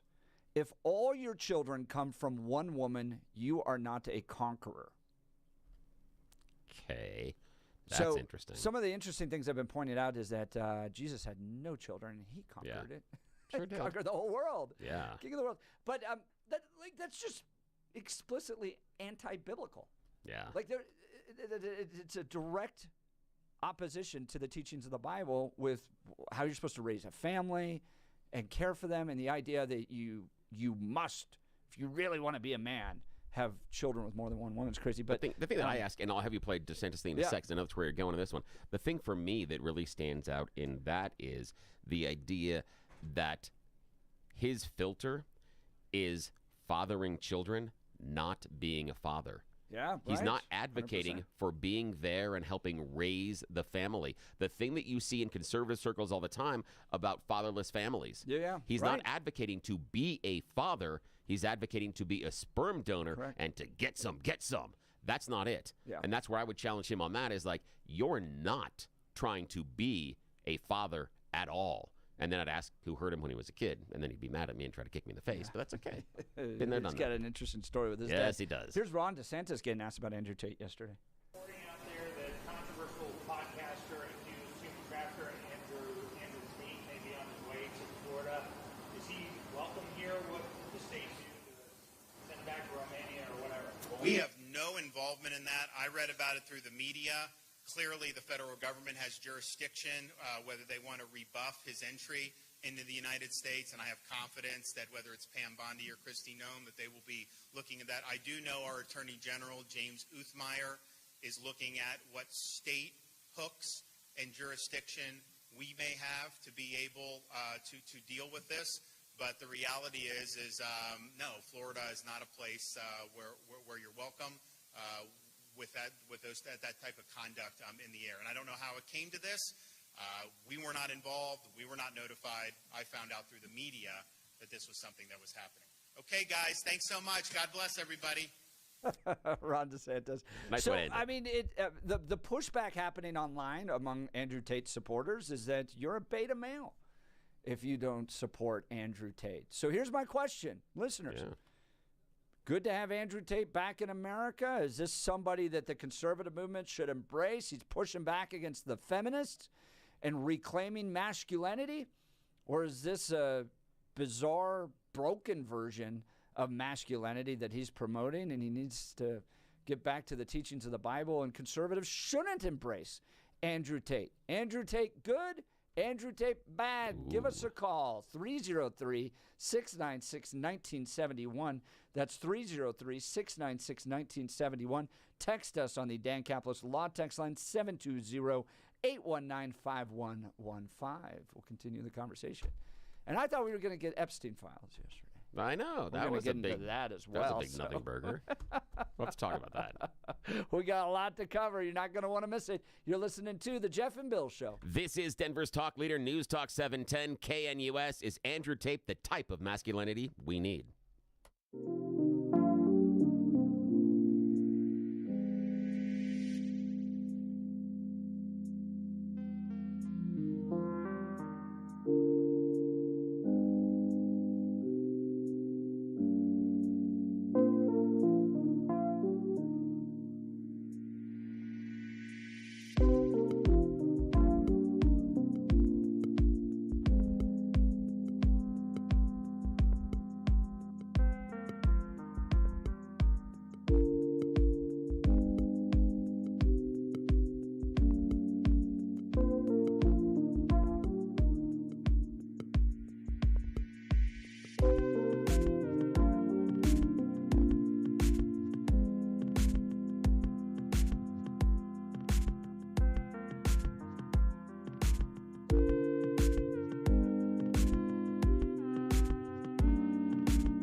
It is 8 a.m. in the Mile High City on this Friday, February 28th, 2025. Good morning, Denver, Colorado. You've tuned in to the Jeff and Bill Show, News Talk 710 KNUS. I'm your co-host, Jeff Hunt, along with Bill Thorpe, bringing you the freshest insights and hottest takes from the right, left, and center.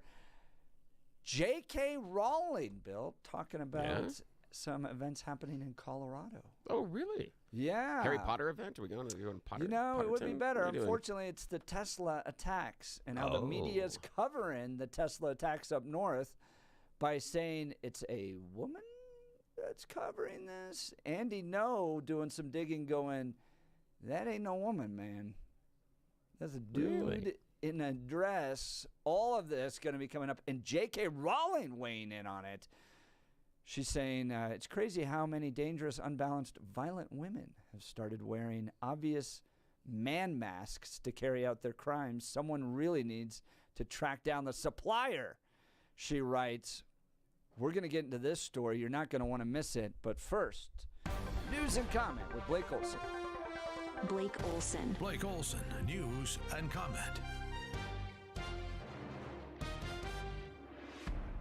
All right, thanks a lot, Jeff and Billy. 30, what do we have? 39 and clear in Denver. Expecting a high of 63 today. Another gorgeous day on Friday. The 7-10 5-day forecast coming up. Our top story, Thursday, the 47 administration sent termination letters to hundreds of probationary employees at the National Oceanic and Atmospheric Administration in Boulder. And the National Weather Service, following the news, the NOAA released a statement saying the agency remains dedicated to its mission and that the weather forecasts and warnings will continue. U.S. District Court Judge ruled Thursday the Office of Personnel Management must resend a memo that resulted in the mass firings of probationary employees. The ruling says the firings were probably illegal, but it does not reinstate workers who have already been dismissed. We are having great success in slimming down our government. It's been really very successful, and some took payouts and buyouts, and others took other things, and some people we're finding out don't even exist.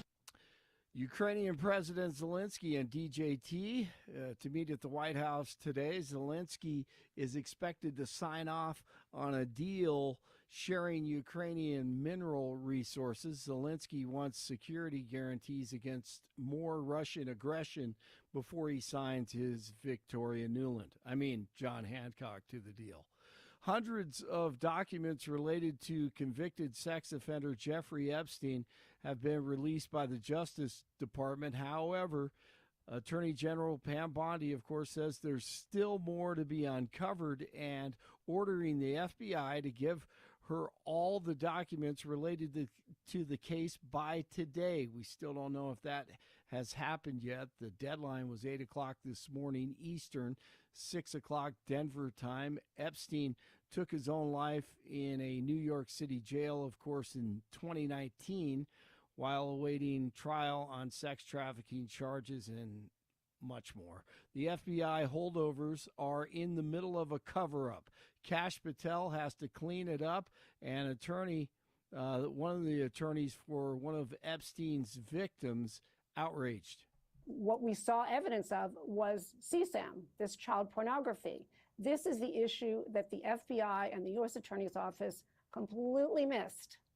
And this is something that's so critical and could have put him away for life many, many, many years ago. So yes, my client, Maria Farmer, and many other clients are very upset that they've been treated with the back of the hand over and over. I called for an investigation of this matter a year and a half ago, and I got a big fat nothing. And I got a letter that says, well, the issues and the allegations are concerning, but we're really kind of busy and we'll get back to you. And of course, yeah, busy covering up for pedophiles who are powerful and part of the satanic globalists. More than 24 drug lords are being extradited from Mexico to the U.S. The crime bosses include Jose Eduardo Canobio, a highly ranked fentanyl drug lord in the Sinaloa cartel. God forbid I say that one wrong. The State Department has not commented on the extraditions. A female and a male, probably. I don't know, sir. Just send somebody up here real quick. Okay. Are they awake? I have no idea. Are they breathing? I have no idea. I'm not inside the house. It's closed. It's locked. I can't go in. But New Mexico law enforcement officials say legendary actor Gene Hackman and his wife may have been dead for some time, maybe weeks before their bodies were found. Their deaths are being ruled suspicious as the investigation continues. Officials said the cause of death reports could take 4 to 6 weeks. Karine Jean-Pierre, KJP, she lied about former President Biden every day. And then on Thursday, she ripped the Democrats for kicking him to the curb after that first disastrous debate. I've never seen a party do that in the way that they did. And it was hurtful and sad to see that happening. A firing squad around a person who I believe was a true patriot, a person who I believe did everything that he can for this country, a person who I believe, as I mentioned before, has done more in one term than most presidents had done in 2 terms, historical things.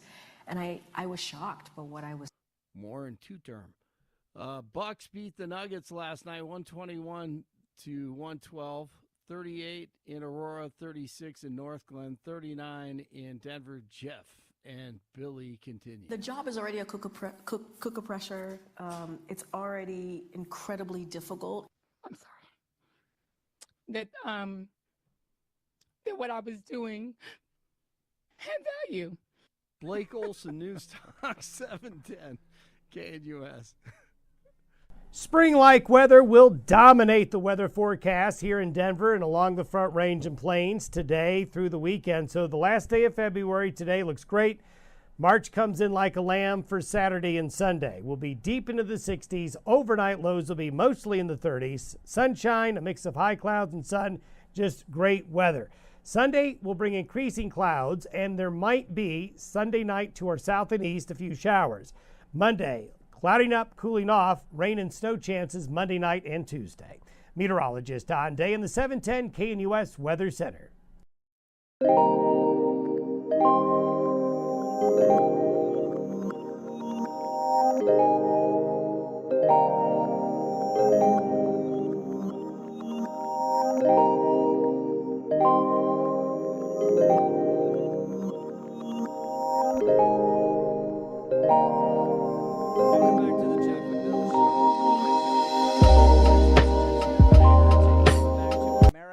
Wow. Jeff and Bill, the Tate Bros are real American men. Ron DeSantis is a sissy, and women need to learn their place, the text messenger says. Yeah, and I asked the text messenger, what's that place? What do you define that as? I'm super curious to see what your worldview is and where you feel women have that place. And where is that place in your lives? The other question I would ask the texter is, do you vocalize this to the women that are in your social circles? Do you? I just want to know if you have the courage of your convictions. And the phone line's open, 303-696-1971, 303-696-1971. Don't have to text. You can come in here and we can have the conversation directly back and forth. We don't have to read your text over the air. Give us a ring. Tell us where you think that woman's place is in American society. I will draw this line. I will absolutely draw this line. Yeah. That if you're a man having children with multiple women, you are not nearly as masculine as the man who is at home every night with the kids at dinner time, investing in one woman, the children you've raised together. Yeah. Right? Running around with a woman there, woman there, woman there, kids there, kids there, kids there. And you can't be in all three places at one time. No. Okay? I will draw that line. You are less masculine than the man who is at home with his wife, raising one family, investing in them. That is true masculinity. Yeah, because the hard part of this is raising the child. Yeah. The easy part is the fun badonkadonk. That's the easy, fun time. That's the part. I always talked about this tongue-in-cheek when my wife was pregnant. And, they always sit there and say, you always try to, say, we are pregnant. People are like, oh, we. I'm like, nah, I just participate in the fun part. I don't have any of the stretches. I don't have any of the, growing organs. I don't have any of the stuff. I don't have the morning sickness, nor do I have to push anything out of my body through an orifice like that. So I don't have any of that hard work that goes through being a mother in order to give birth. I was there for the fun part. And if you think that being a man means being there for the fun part, you know what you're talking about. Yep. The It's real sacrifice. work is when you are a husband and when you're a father. It's that sacrifice. Yep. It's putting someone else higher than you, putting someone else's needs before yours, putting someone else's desires, wants, and life ahead of yours. When you turn around and view women as having a place, when you view it as women need to be the brood mares for your amazing masculine sperm, you don't get it. Because the one thing you're not doing is taking responsibility. The one thing you're not doing is leading. The one thing you're not doing is being a father. And that means at the core, the one thing you're not doing and the one thing that Andrew Tate and his brother aren't doing is being a man. Yep. It's the one thing they're not doing. Iggy, J.D. Vance seems to be a good example of a father. 7201, who wrote that original piece that said women need to go and be in their place, said their place is doing what they are told and being quiet. And then I asked him, do you have children with different women? He says, yes, I do, and I have no problem attracting women, including at church. And I told him he needs to repent. Yeah. The issue is this. You have no problem attracting women, but guess what you have a problem with? Being a man. You have a problem with leading your household. You have a problem with being a father to your children. You have a problem being a good example. You have a problem being a person that your children can look up to and admire. You have a problem being a hero to your children because you're not there. You're not raising kids. I shouldn't say that. You've abdicated your sperm relationship. Donor. Yeah, you're a sperm donor. You're worth more. You're worth nothing more than a squirt that some middle school kid does into Kleenex or something else. That's what you've done. That is your effort. And again, middle school boys can make that effort. The hard part is being a father. Call in. Prove that you're a man. 72011 won't call in. Prove and it. that was another point. We had a text message from another point that the folks that like Andrew Tate are actually beta males. Oh, yeah. That's it. That's where you talk about the black pill. It's the incels. It's like the guy, the texter, that he views the idea of being masculine by doing nothing more than spreading seed. Yeah. That is easy. That's the easiest part. In fact, boys do that. There are boys all across the Denver metro area that are doing that alone or maybe with somebody. There are a whole bunch of people that are going to do that over the course of the weekend. That's the easy part. You think it's, I can attract a woman. Yeah, but you know what the hard part is? Keeping her. The hard part is maintaining that relationship. Marriage is work. A relationship is work. Getting someone and getting their clothes off, dude, that's the easy part. You sit there and you preen and you crow about the fact that you do the easy part. What you can't do is the hard part. And you know how we know you can't do the hard part? Because I'll show you. Haven't called, have you? You can't do the hard part. You can't pick up that phone. I know you have a phone. You're texting. I know it works because you're putting little messages in.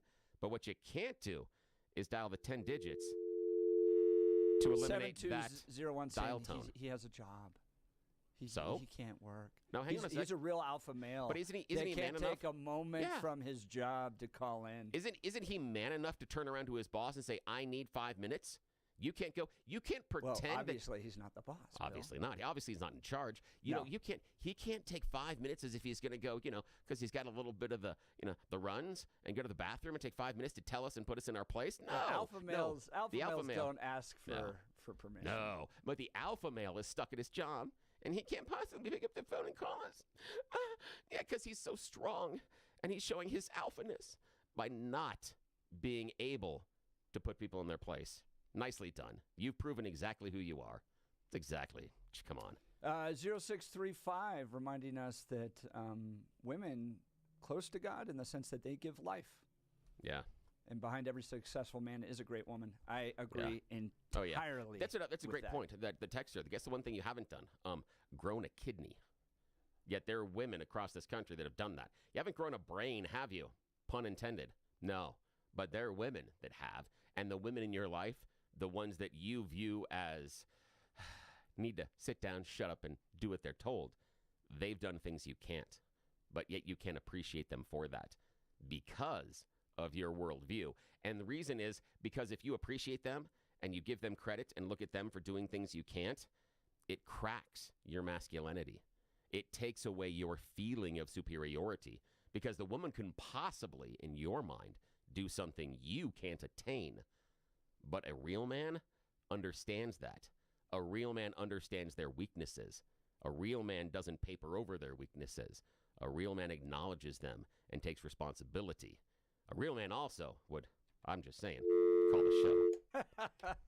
Well, I will tell you this. If you're interested in training up young people to embrace biblical manhood and womanhood, yes, Colorado Christian University is a great place to send them because they get it. They actually read the Bible. Do you know a high school student who has a passion for engaging in cultural and political issues? The knowledge and skills needed to impact the world through civic engagement is an ever-increasing need in today's society. Colorado Christian University is at the forefront of meeting this crucial need, equipping the next generation of competent, convictional Christian leadership in American politics. CCU's degree program in politics with an emphasis in public policy prepares students for the complex challenges of modern politics from an unapologetically Christian and foundationally conservative worldview. In this distinct program, students learn how to impact public policy and advance Christian conservative ideas. Colorado Christian University also houses the Centennial Institute, a think tank committed to mobilizing ideas on faith, family, and freedom to strengthen America's future. CCU's mission to produce graduates who impact the world with grace and truth applies in no greater measure than to our politics and public policy program. So apply today at ccu.edu/apply. That's ccu.edu/apply. All right. Part of what ticks me off about these guys, too, that run around and have kids with lots of different women and all that stuff. So, look, there is so much research. And Brad Wilcox, a good friend of mine out at the University of Virginia, has compiled this, all right? You want to set a kid up for success? Like the easiest way to do it is a mom and a dad in a committed monogamous relationship devoted towards building a family, okay? Kids coming from broken homes, out of wedlock, more likely to end up in jail, less likely to graduate from high school, more likely to end up dependent on the government, more likely to have children out of wedlock, more likely to use drugs and alcohol, okay? So here's what you do. You great man out there running around having kids with lots of different women and not taking care of them, like Andrew Tate says, right? To really be a conqueror, okay? Here's what you get to do for the rest of us. I have to spend my tax dollars cleaning up the mess you created. Rather than showing up and having dinner with your family and investing in your kids and building a family and taking them to sports and actually preparing young people to be successful in life, you're running around just, having sex, not actually raising families. Those kids are more likely to struggle later in life. The government has to step in to help them. Those are my tax dollars. Those are everybody else's tax dollars too. So don't tell me about how great a man you are by having children with lots of different women. Sorry. Yeah. My favorite, the text messenger now, just talked about the fact that neither one of us served in the military. And I'd hate to point out to you, bro, women serve in the military too. They're there. So if that's your test of masculinity, your idea about women need to shut up and be in their place, they just reached over the bar of what you said was masculine. I know. With all that testosterone throwing through their brain, it's hard to think. It's hard to have a complete thought. You just think with the testicles. Yeah, that's it. That's fine. And again, Iggy's saying no phone calls. The Billy Real Man podcast. The thing is, the idea is that a real man is understanding and knowing your weaknesses. And that's fine. And knowing your inadequacies, because that's what it takes to be a real man. It is that middle school mentality of not admitting weaknesses, not understanding who you are, and telling everybody else that you have to be dominant. That's fine. I mean, Texter wants to go around and pee on everything in his office, but once again, someone is his boss. Someone's telling him exactly what to do. Someone controls him, which might be why he has to project like this. Because perhaps he's in an office building or a setting in which somebody else that he may not really respect gets to tell him what to do. So this is how he reacts to that. This is the incel behavior. This is the black pill behavior. But again, and we know exactly how strong and masculine this person is because, that's a dial tone again. Yeah, I know. Text messages me is one thing, but you want to prove it? You want to get on the air? Right here. You want to talk to everybody rather than just texting back and forth? I know. The funny names and everything else and the little emojis. Yes. And emojis also very, very masculine. all the really strong men I know communicate through emoji. Nicely done, yes. You're welcome to join the conversation. Phone line open 303-696-1971 or text us on the Dan Caplis Law text line at 720-819-5115. All right. CNN, ABC, and just about everybody else reporting that a woman used incendiary devices and vandalized a Colorado Tesla dealership. A woman, A woman is facing a federal charge for allegedly vandalizing a Tesla dealership in Loveland, Colorado on 4 separate occasions, according to a federal affidavit filed on Wednesday. Lucy Grace Nelson is facing a federal charge of malicious destruction of property filed by the U.S. Attorney Office for the District of Colorado. If convicted, she could face up to 20 years in prison. The 40-year-old was booked into Larimer County Jail and is also facing several felony charges, including using explosive or incendiary devices during a felony and criminal mischief. An investigation started January 29th when the first act of vandalism at the local car dealership was reported, followed by a second incident February 2nd. Police officers went to the dealership February 7th after reports of attempted arson. A number of vehicles and the Tesla building itself had been vandalized with graffiti, some of which were offensive and hateful in nature, police said. Just before midnight on Monday, the Loveland Police Department arrested Nelson, who they say had returned to Loveland Tesla while in possession of additional incendiary devices, along with materials attributed to vandalism. Nelson appeared at an initial federal hearing on Thursday. She was represented by Assistant Federal Defender Jennifer Beck. The Office of Federal Public Defender does not comment on cases. Nelson's mother, who was also in court, declined to comment on the case. Now, here's what's interesting about this. Not only is it potential, terrorist attacks and all this stuff, but some other journalists are digging on this, and J.K. Rowling even weighing in on it. Here's Andy No, who I respect a lot.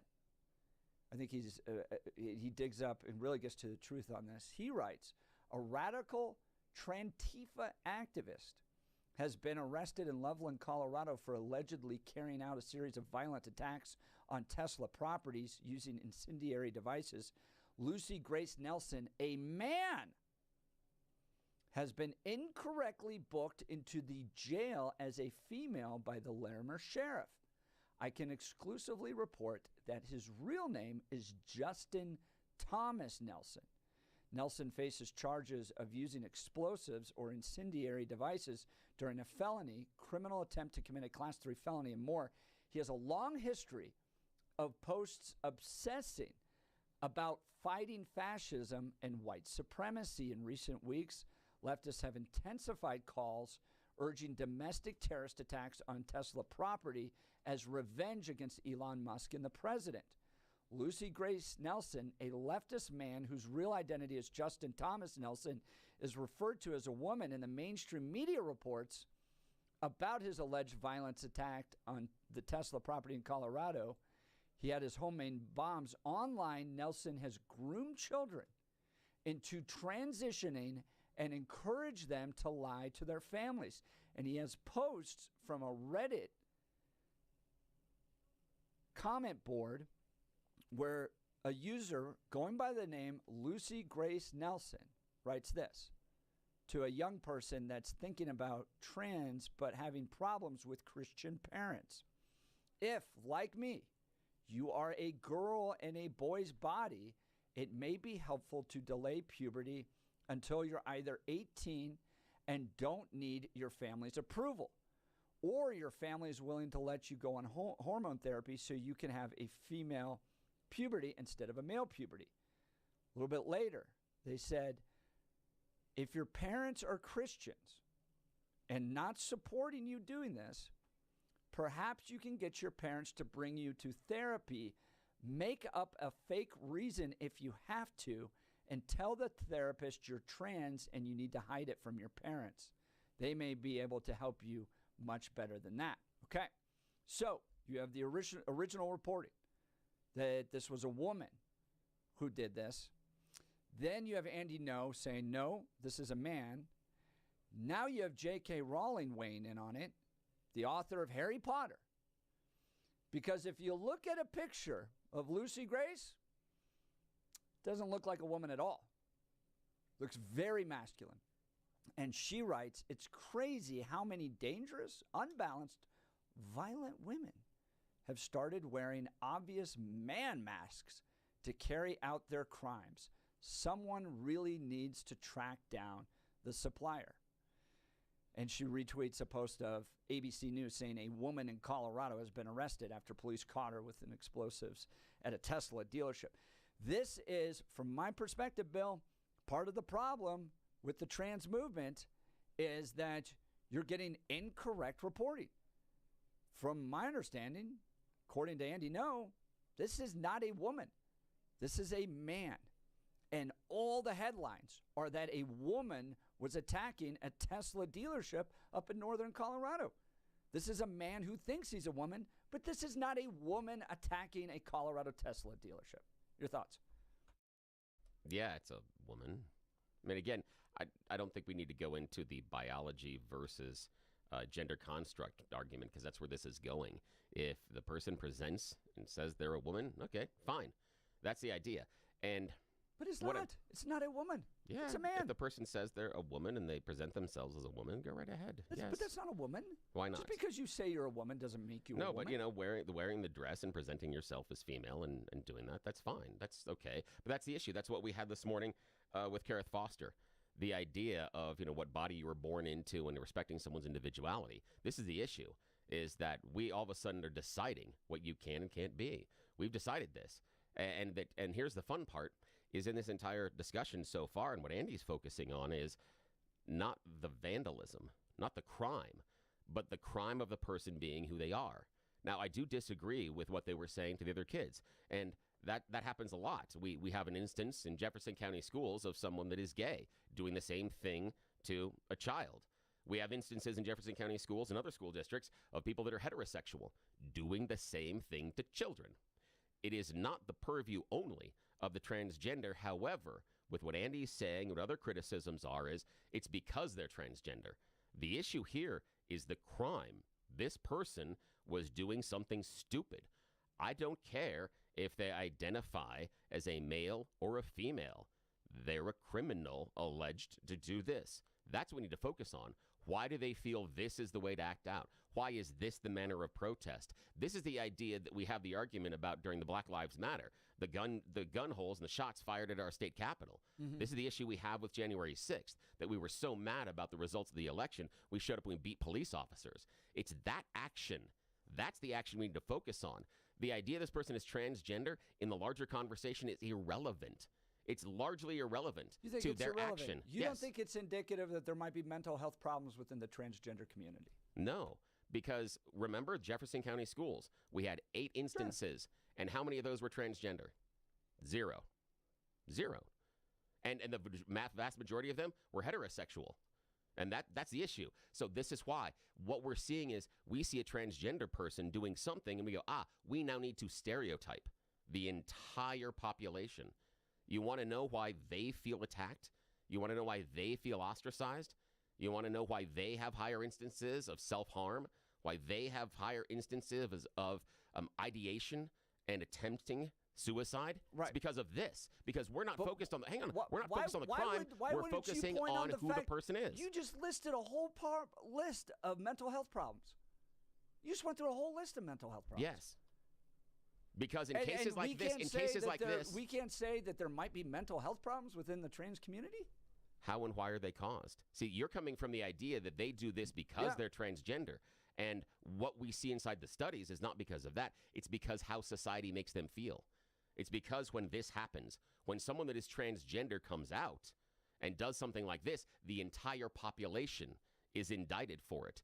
Wasn't that the argument? I don't think the entire population is indicted for it. You just did. You just said. No, I didn't. You just said this shows that transgender people are mentally ill and are more aggressive. I said, exactly what you said. Is this an example that within the community you may have mental health problems? And then you went on and listed a whole bunch of mental health problems within the community. Yeah, but the issue is this. You're using the mental health problems as far as why they're acting out and why they're behaving this way. And what I'm telling you is it is the lack of acceptance that creates these issues inside of them.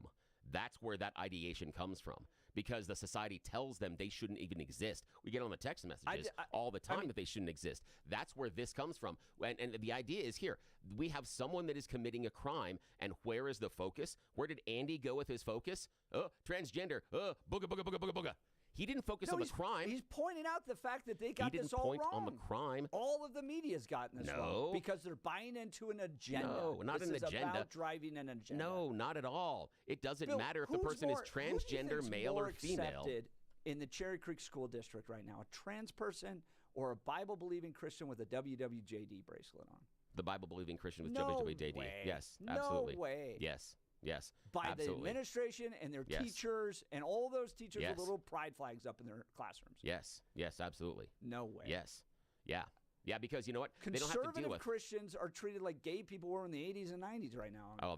That is such horse crap. No, it's not. That is such horse crap. That is absolutely, because are the Christians being told what bathrooms they can use? Are the Christians being told what groups they can belong to? Are the Yes. Christians being? No, they're not. No, They're absolutely no. being The told Christian, what groups no, they the can Christians have. can belong to Oftentimes whatever they have group they to fight want. to even have a Bible No, group no. in. What? But they're No, not they can committing have suicide at high rates. Just can- because you're hang on a part sec. of a society that doesn't necessarily accept you doesn't mean that's the reason suicidality is taking place. But that's what the studies show. Yes. No. Yes, that is what the studies show. Yes, the ideation is there based on because of the lack of acceptance. You have Christians because they feel like that. persecuted all over the world. They're the highest persecuted population in the world. Not here in And America, they're and we're not- talking about and the they're issue not here in committing America. suicide. But we're talking about it here inside of America. We're talking about it how the and this is Jews what are happens. persecuted This all is over what the happens. world. They're not committing suicide at high rates. Just because the society doesn't like you doesn't become the impetus for committing suicide. There's plenty of examples all over the world of this happening. Hang on. But it becomes this argument that somehow we have to buy into the trans agenda because they're going to go kill themselves if we don't fully embrace it. Not buy into it, accept them for who they are. All of these That's it. articles are trans agenda. What do you mean? Because they identify the person as who they Because identify it's not as. a woman. So, yes, it is. Biologically, by fact, it's not a woman. This is a guy committing these crimes. Biological sex is different than gender identity. Gender identity is a social construct, and that's fine.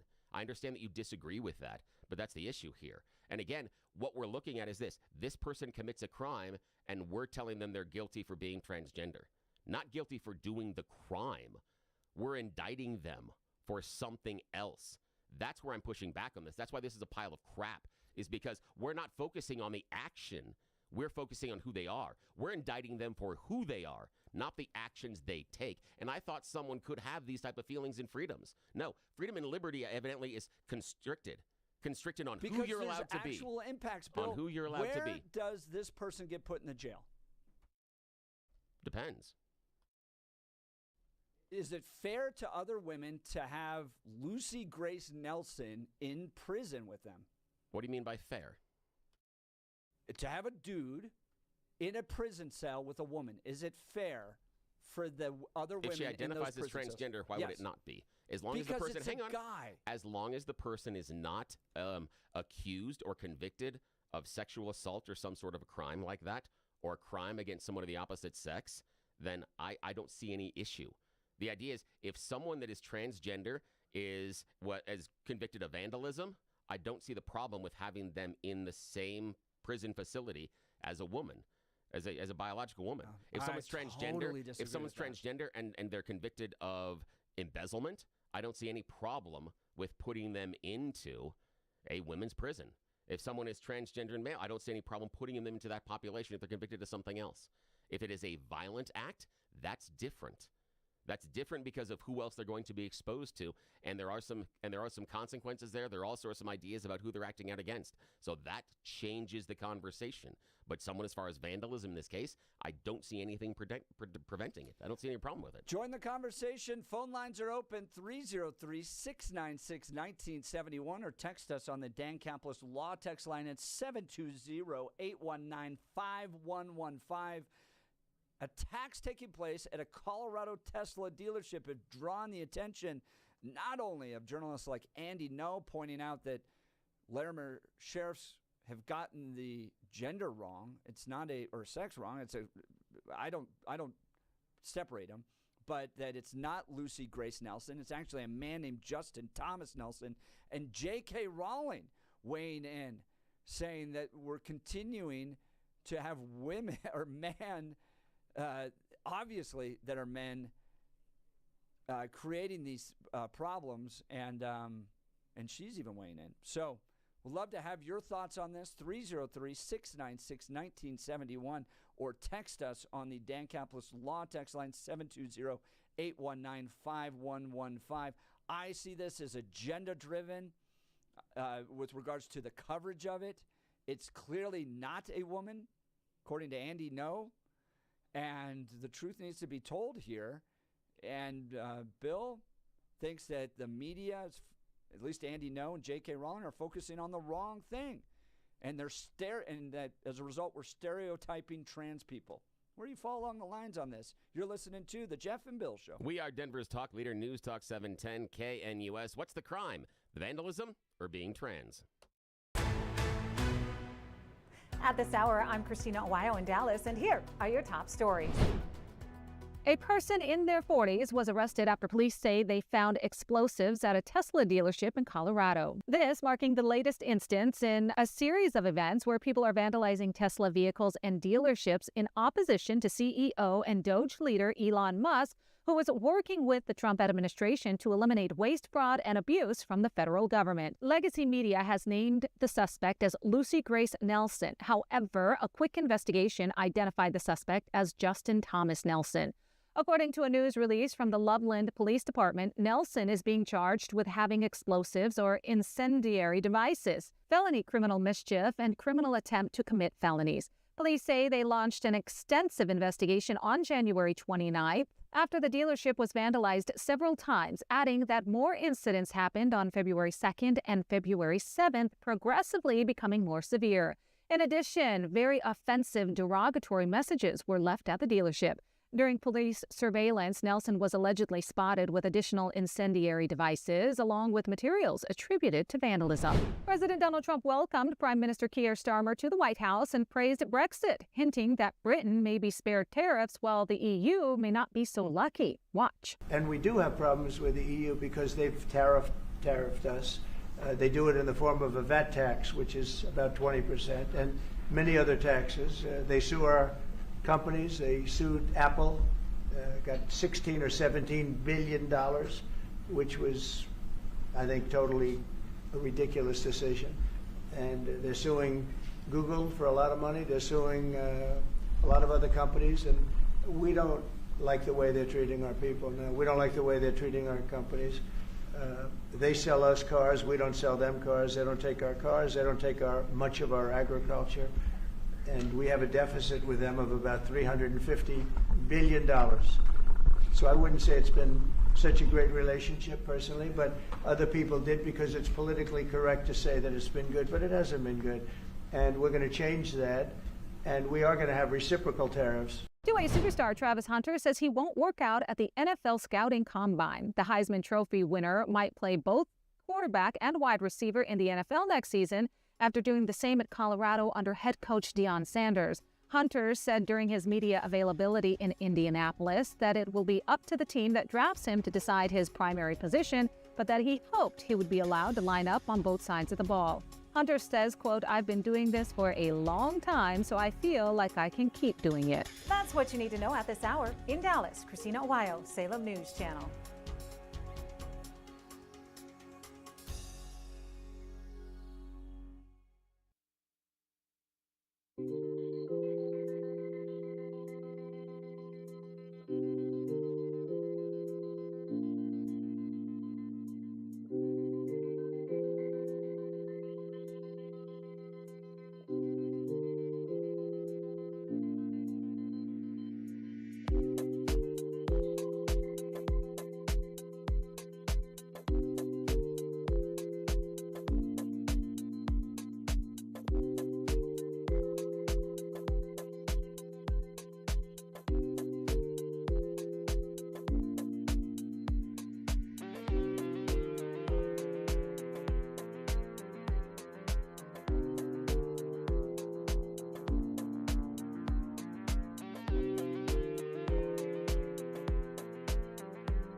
back to the Jeff and Bill Show. We're talking Lucy Grace Nelson, who was arrested in northern Colorado, is making national, international news because Lucy has been attacking Tesla car dealerships, and all the headlines are woman charged, woman charged, woman charged, woman charged. But Andy No and J.K. Rowling jumping in going, no, it's not Lucy Grace Nelson. It's actually Justin Thomas Nelson, who is actually a man being referred to as a woman in all the mainstream media reports.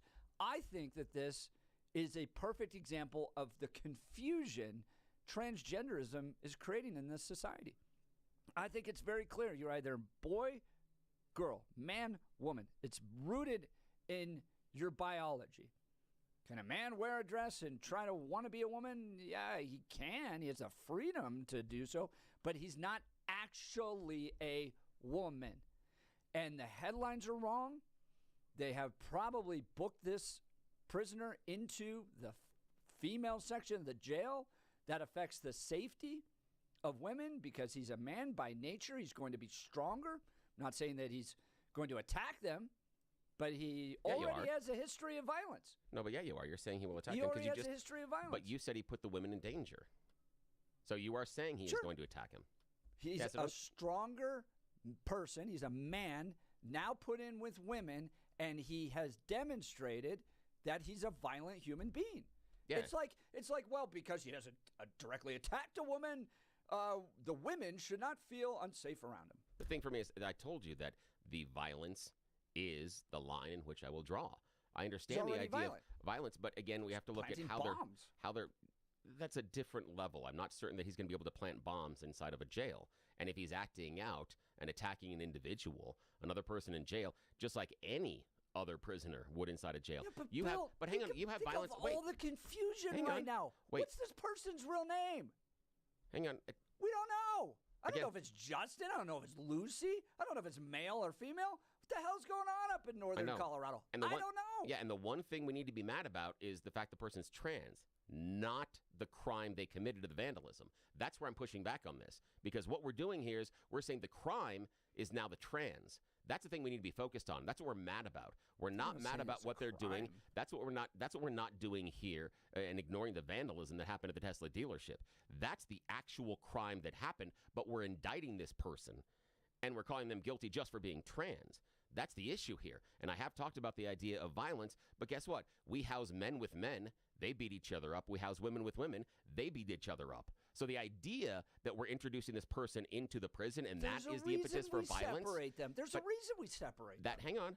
Even with the same biological sex, there is still violence.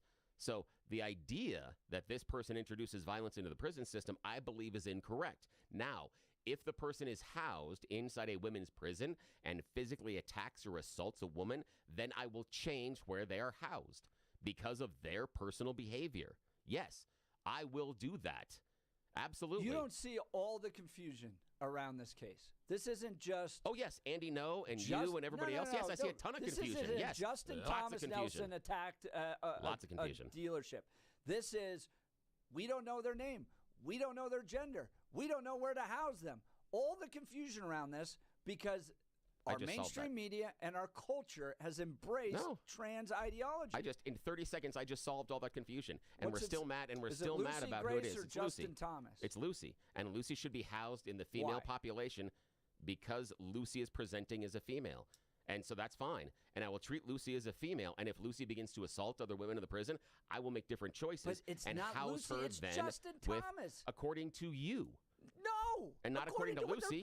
They're just changing, randomly changing, and everybody else has to buy into this. No. I have to talk. Yes, because tell the one this thing we have to be mad Lucy about. Grace Nelson is a woman when it's Justin Thomas Nelson and it's a dude. The thing is, We adopt pronouns for other people, and we adopt chosen pronouns all the time. Even as Christians, we do it. We do it all the time. And the idea that and the thing is here, we are angry about them being trans, not about the violence. No, that's the problem. Yes, No. yes. This entire thing, the last 40 minutes, has been about her being trans and what the media is doing, rather than focusing on the violence. The actual act that Lucy perpetrated has not been part of the discussion. It's about who Lucy chooses to be. That's what the argument is about. Who Lucy tries to be, not the actual action that she took. That's where it has to be Not who Lucy focused just on. wants to be, but how everybody else has to embrace it. All right. We've got to get to a break here. Join the conversation, 303-696-1971, or text us on the Dan Caplis Law text line, 720-819-5115. You're listening to The Jeff and Bill Show. This is Denver's Talk Leader, News Talk 710 KNUS.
Back to the Jeff and Bill Show. We're talking the Tesla attack, property damage attacks that took place up in northern Colorado. Bill, do you think this is just the tip of the iceberg? And we're going to see 4 years of Elon Musk dealing with Tesla being vandalized? I think possibly, yeah, because of individuals that view the vandalism being their free speech. And I disagree with that vehemently. It's the same people that show up that are climate activists that throw things, onto paintings. Stuff, yeah. But in some ways, there are also people that can sometimes take violence or threats towards transgender or drag queens, shows or, drag queen story hours. So we've seen this on both sides, that the idea of the violence is the way to tramp down your speech or your individual identity. The more important thing, the way that you really, if you're mad at Elon Musk and you're mad at Tesla, mock the owners.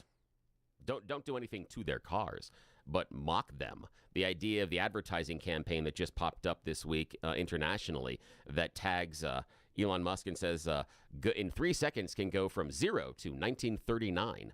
And it has Elon Musk giving the salute, and it tags the Tesla as the swastika. That's how you get Elon. Volkswagen. But again, the issue is though that the issue is BMW, Mercedes. But the issue is though is the violence and vandalism at a Tesla dealership incredibly ineffective. Elon Musk's wealth is derived from the value of his company. You want to hurt Elon Musk, you drive down the value of his company, and that's by mocking the people that own Teslas. You want to get him? All because you don't like his politics. Just saying, if you want to get him, that's what you do. And you are free as a consumer to make the choice. That's right. But I think you're going to see a lot more violence like this because that's who the left are. They're unrestrained cranks. We'll talk more about this. You're listening to The Jeff and Bill Show. KNUS.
February 28th, 2025. Good morning, Denver, Colorado. You've tuned in to the Jeff and Bill Show. News Talk 710 KNUS.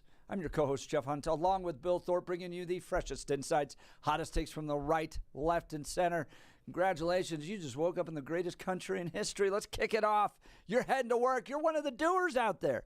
And boy, oh boy, do we have a conversation coming up for you on how to improve that, drive it to the next level. Joel Clary is going to join us, Regional Multimedia Sales Manager for Salem Media Group here. He's going to talk how you can really drive your business to the next level using Salem's help. Not going to want to miss that conversation. Let's check in with Blake Olson. Blake Olson. Blake Olson, news and comment.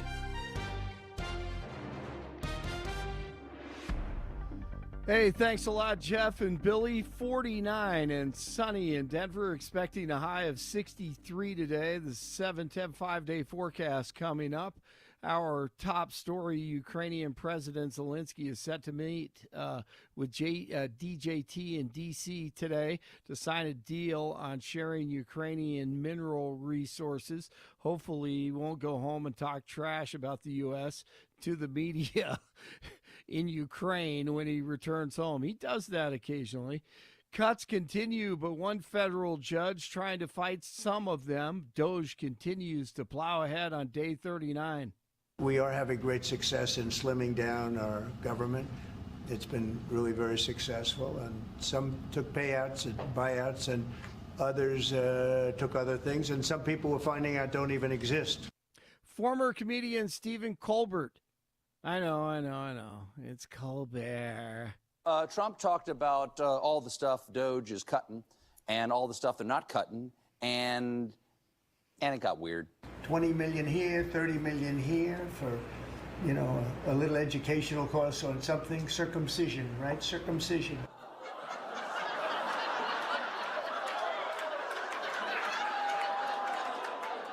That long, rambling response actually reminds me of circumcision because somebody really should have cut that head off.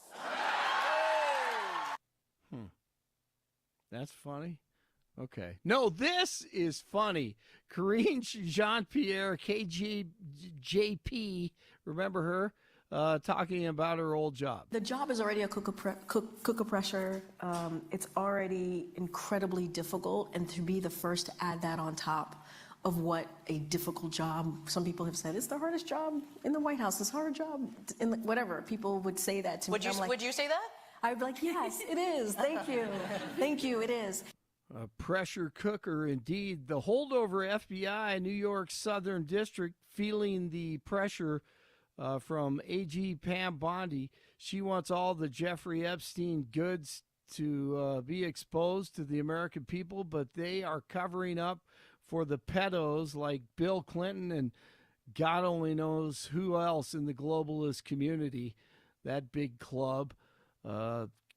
Just committing these crimes. Attorneys for some of the victims are angry.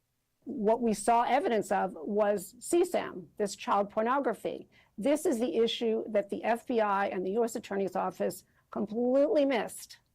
And this is something that's so critical and could have put him away for life many, many, many years ago. So yes, my client, Maria Farmer, and many other clients are very upset that they've been treated with the back of the hand over and over. I called for an investigation of this matter a year and a half ago, and I got a big fat nothing.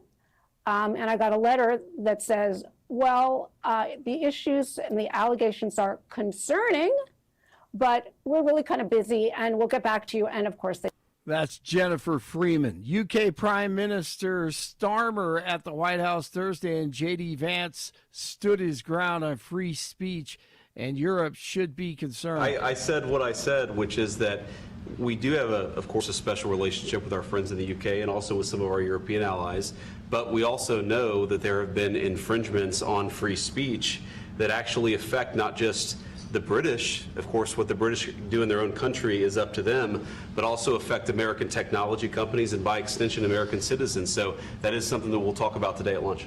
We've had free speech for a very, very long time in the United Kingdom, and it will last for a very, very long time. Well, no, I mean, certainly we wouldn't want to reach across US citizens, and we don't, and that's absolutely right.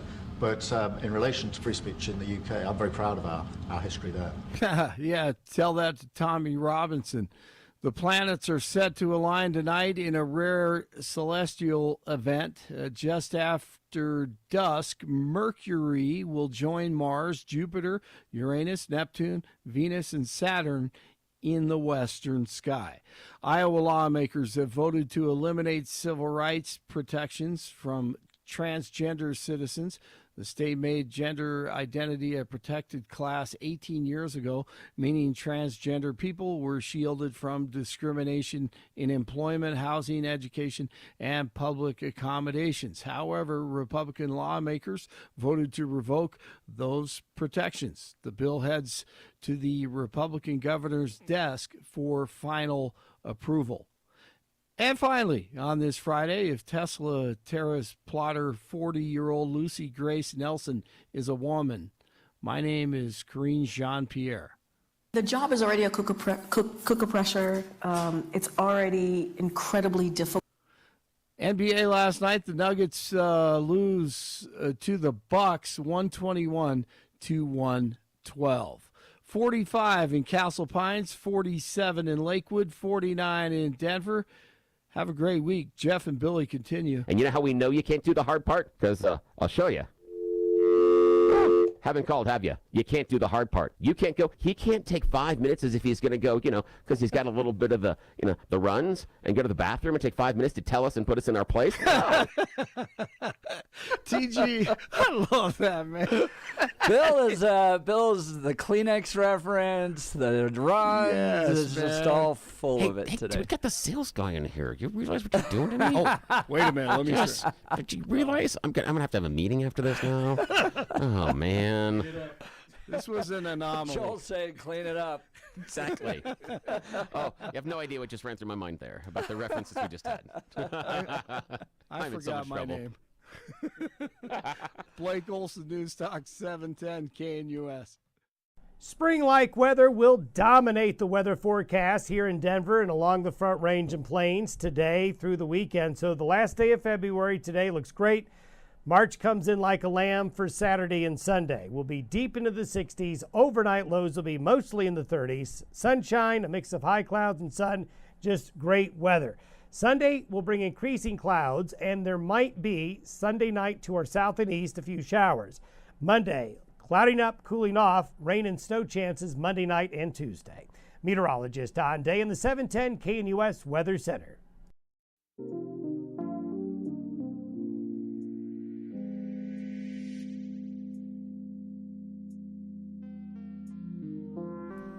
All right, Bill, I got one phrase for you.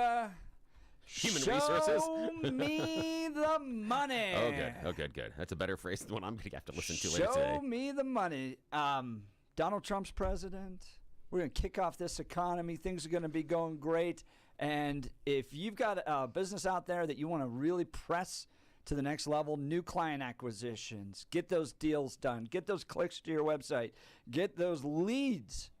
The guy's doing it better than anybody else I know is the Salem Media Group team. And joining us is Joel Clary, who's in charge of that here in Colorado. Joel, thanks very much for taking time to join the Jeff and Bill Show. Hey, thanks for having me. Yeah, this is all about getting money for the clients, man. Getting those deals in, getting the business in for them so that they can grow their business, right? That's what you guys deliver. That's absolutely right, Jeff. We our sales department is one of the best sales teams in the market, and they do an outstanding job for the clients. And if there are any clients that are listening, there are great opportunities we have available. We are a full service agency, so we can do broadcasts, we can do events, we can do any type of digital offerings, whether it's web development, whether you want to geofence, event targeting, whatever it may be, we can do it all. And what we want the listeners to understand is that they have an opportunity to attach their name to your brand, to you and Bill's brand, where we can do it digitally. We can do it on site. We can do endorsement campaigns. We can do it all. And we encourage people to call in, and we can come out, do an assessment, see the way we can help you guys out, and make money for you guys. Because in this economy, as it begins to get better and better and better, now's the time to get in front of all the advertisers that are beginning to flood our airwaves. So exactly right. So if you have an opportunity to, if you need someone to come out and do an assessment on your business, just give us a buzz. And you can call me directly at 303-481-3758. That's 303-481-3758. Well, let's talk about some of these specifics. All right, let's use a great example of events. Dude, IHOP. All right, so IHOP comes to us via Mike Boyle and you guys, and they're like, let's host a live broadcast there. We pack the place out, right? So even the district manager's like, you guys brought in a ton of business. This is great. Everyone's buying food. They're getting their revenue up. We're having a great time. We're broadcasting. Then we not only talk about the news, we make news. Yep. So everybody's talking on site, right? Because of what happened between Darcy Shannon and Britta Horn in the lawsuit with the Colorado Republican Party. It wasn't violent, but it got served. It was like a scene out of the Real Housewives of the Colorado Republican Party. So you have all this activity, all this fun. Everyone's talking about IHOP. And then even Channel 9 picks it up. They're talking about IHOP. And they're reading off some of the menu items and promotions that IHOP had. IHOP just invited us. And we end up blowing the whole thing up. And I think they've got to be going, that was the best return on any advertising we've had in a long time. Absolutely. And here's the thing. If there's any restaurants out there that wants to come out and bring the show on the road, happy to do it. Bill and I are definitely happy to do it because they tend to feed us, and it's great. Most mornings, I mean, a diet bar. I had pancakes and a burger. This was great. That was fantastic. Now, here, I want to talk about the digital side of things because I ran a digital ad agency for years. Lots of clients. I remember talking them through, like, Google advertising. Because here's what typically happens to somebody. You get something in the mail, and it says $500 of Google advertising. And they're like, great. So they sign up for it. They don't know what keywords to put in, right? How to design an ad. You blow through the $500 because your competitor's spending $6,000. And so you have to get into keyword bidding, all this stuff. Look, you just want people to come to your website, right? That's all you want. So you're either going to sit there by yourself as a business owner trying to manage all your clients and take care of your employees and get the taxes done, all that, and meanwhile try to teach yourself digital ad programming with your little $500 Google ad credit, or you call the Salem guys. They sit down, and what do you all do for them? First thing we do a digital audit, and from scoop to nuts, and it's free of charge. And we will tell you the good, the bad, the ugly. And what we want to do for you is to, once we take this assessment, we'll walk you through all the things that you need to do. If your website is mobile friendly, because 60% of all search volume are things that people are buying is being done on a mobile device. So we're going to walk you through everything and give you and let you know exactly what you should be doing to help your business out. And we can do all these things for you, because instead of you paying Google AdWords $500 a month or trying to boost your Facebook and things like that, we can do all these things for you at a low price point. And the best thing about it is that we're going to get your name up a little bit higher in the search engine and drive more business to you. Because like I said, our sales team is one of the best in the market, and they'll do a complete assessment of your entire business, whereas most salespeople, when they go to talk to people, they're just trying to get the next check. What our team will go out and do, they're going to try to figure out what your outcomes that you're trying to get with your business. If you're trying to get more sales, if you're trying to get more jobs, if you're trying to just boost the image of your business, they're going to find that out, and they're going to show you exactly how to do it at the most affordable price. But and you can track it all too, which is really helpful, right? Absolutely. We come out every month and do a recap meeting because we track everything that we're doing. That matters, because in the old days of advertising, it was broadcast. It was the entire city. You put it out there, and it just went big. And where did your business come from? I don't know. But today, you can figure out exactly which keywords are driving people to your business, exactly which sector, whether it's social media or emails or Google ads or whatever it might be. You can track it all. That way, you're putting your money into the best area of investment for the greatest return. No more ad waste. It's about delivering results. Right, and here's the greatest thing about the digital world. It's very targeted.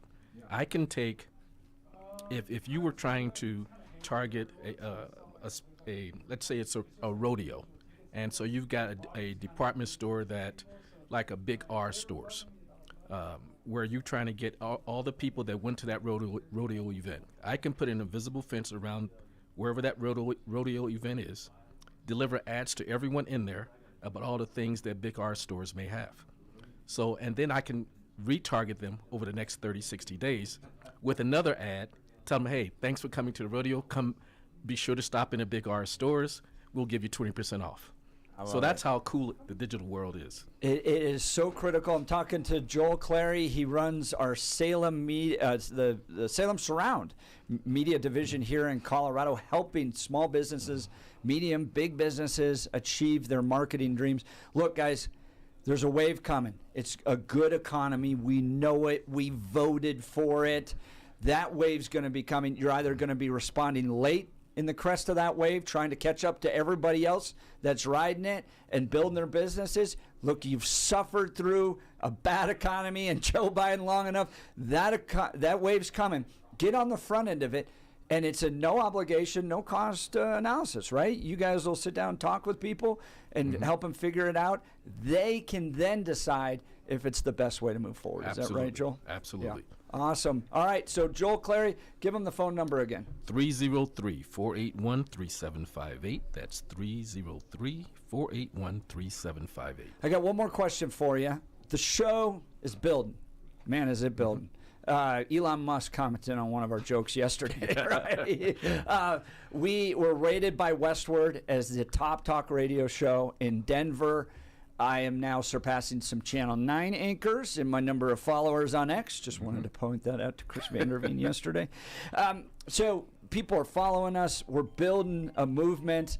We're getting listeners and followers here, and we're trying to drive an agenda of change for the city of Denver and the state of Colorado. So how can people support our show, become branded sponsors, that type of thing?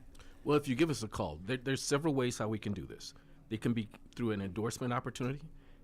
We can make sure that if for the people that are video streaming us right now, we can have your logos in the background here. There's plenty of ways how we can do this, whether it's through the digital way, whether it's at events. We can always help people out. So just give us a call, and we'll be glad to show you the way how we can help boost your business. Is there an opportunity for people to pay to, for instance, dump cold water on Billy? We can arrange that. Hey, all right, I'm up for that. A dunking booth or something? Yeah, no, dunking I am serious booth. about that. I am serious. I will put Jeff in a dunking booth in a second. Joel Clary, phone number one more time. 303-481-3758. That's awesome. All right, Salem Surround doing great work here in Colorado. Let's build these businesses in spite of all the stupid government regulations. Salem is here to help you. And I'm telling you, that economic wave is coming. Do not wait for that wave to crest. It's going to be a lot harder. Get ahead of it now and just talk to him for free. Joel Clary, Salem Surround with the Salem Media Group. All right, Bill, we got some cowboy poetry coming up. Yes, here we do. soon. So you want to stick around as we saunter into our weekend with Jeff Hildebrandt, our 710 KNUS Cowboy Poet Laureate. You're listening to The Jeff and Bill Show. This is Denver's talk leader, News Talk 710 KNUS. I prefer to mosey. More my speed. At this hour, I'm Christina Owayo in Dallas, and here are your top stories. Senator Eric Nesbitt is calling out the Democrat governor of Michigan, who is once again asking residents to pay more in taxes to fix the roads because they don't have the money. Nesbitt taking to X to say Gretchen Whitmer just said we need to find new sources of revenue, parentheses, more taxes, to fix the roads because we don't have enough money. However, we did have $4.5 billion for corporate welfare, $125 million for a Chinese Communist Party-linked battery plant, $1 million for horseback riding in Detroit, $2.9 million for e-bikes, $2 million for a boxing gym, $10 million for a zoo, and $15 million for aerial drone projects. Nesbitt goes on to say, like every other Democrat governor before her, she's pushing for higher taxes in the name of fixing the roads. And once the money is in her hand, she's going to spend it on everything but.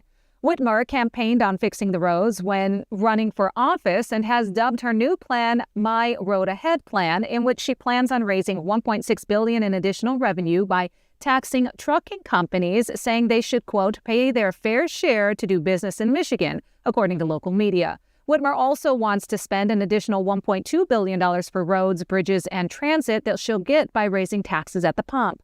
Michigan drivers pay 6% sales tax on gas and a 31-cent per gallon fuel tax. Of the $3 billion raised, $1 billion would be used on local roads. Critics say when Whitmer first took office, she proposed a 45-cent gas tax increase to deliver on her 2018 campaign pledge to fix the roads. After lawmakers rebuffed her, the governor moved forward with a $3.5 billion road bonding plan approved in 2020. They said that eventually cost taxpayers $6.5 billion. Whitmer warned in a speech at the Detroit Auto Show last month that Michigan faces a road funding cliff. U.S. Agency for International Development Workers, Summonteers, are carting away belongings from a final visit to their now closed headquarters. The Trump administration's rapid dismantling of the controversial agency is moving into its final stages. The move comes after DOGE discovered billions of dollars being wasted, sent to foreign countries to push DEI initiatives, and even found funding was being funneled to terrorists or organizations linked to terrorist groups. Notices sent out in mass mailings this week are terminating over 90% of USAID's contracts, and the Supreme Court has temporarily blocked a judge's order requiring the administration to release billions of dollars in foreign aid. The administration notified most USAID staffers this week that they were on leave or terminated. That's what you need to know at this hour. In Dallas, Christina Ohio, Salem News Channel.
Welcome back to the Jeff and Bill Show. It's that time for some cowboy poetry. This was one of the bigger hits we had at IHOP the other day, in addition to the Real Housewives of the Colorado Republican Party.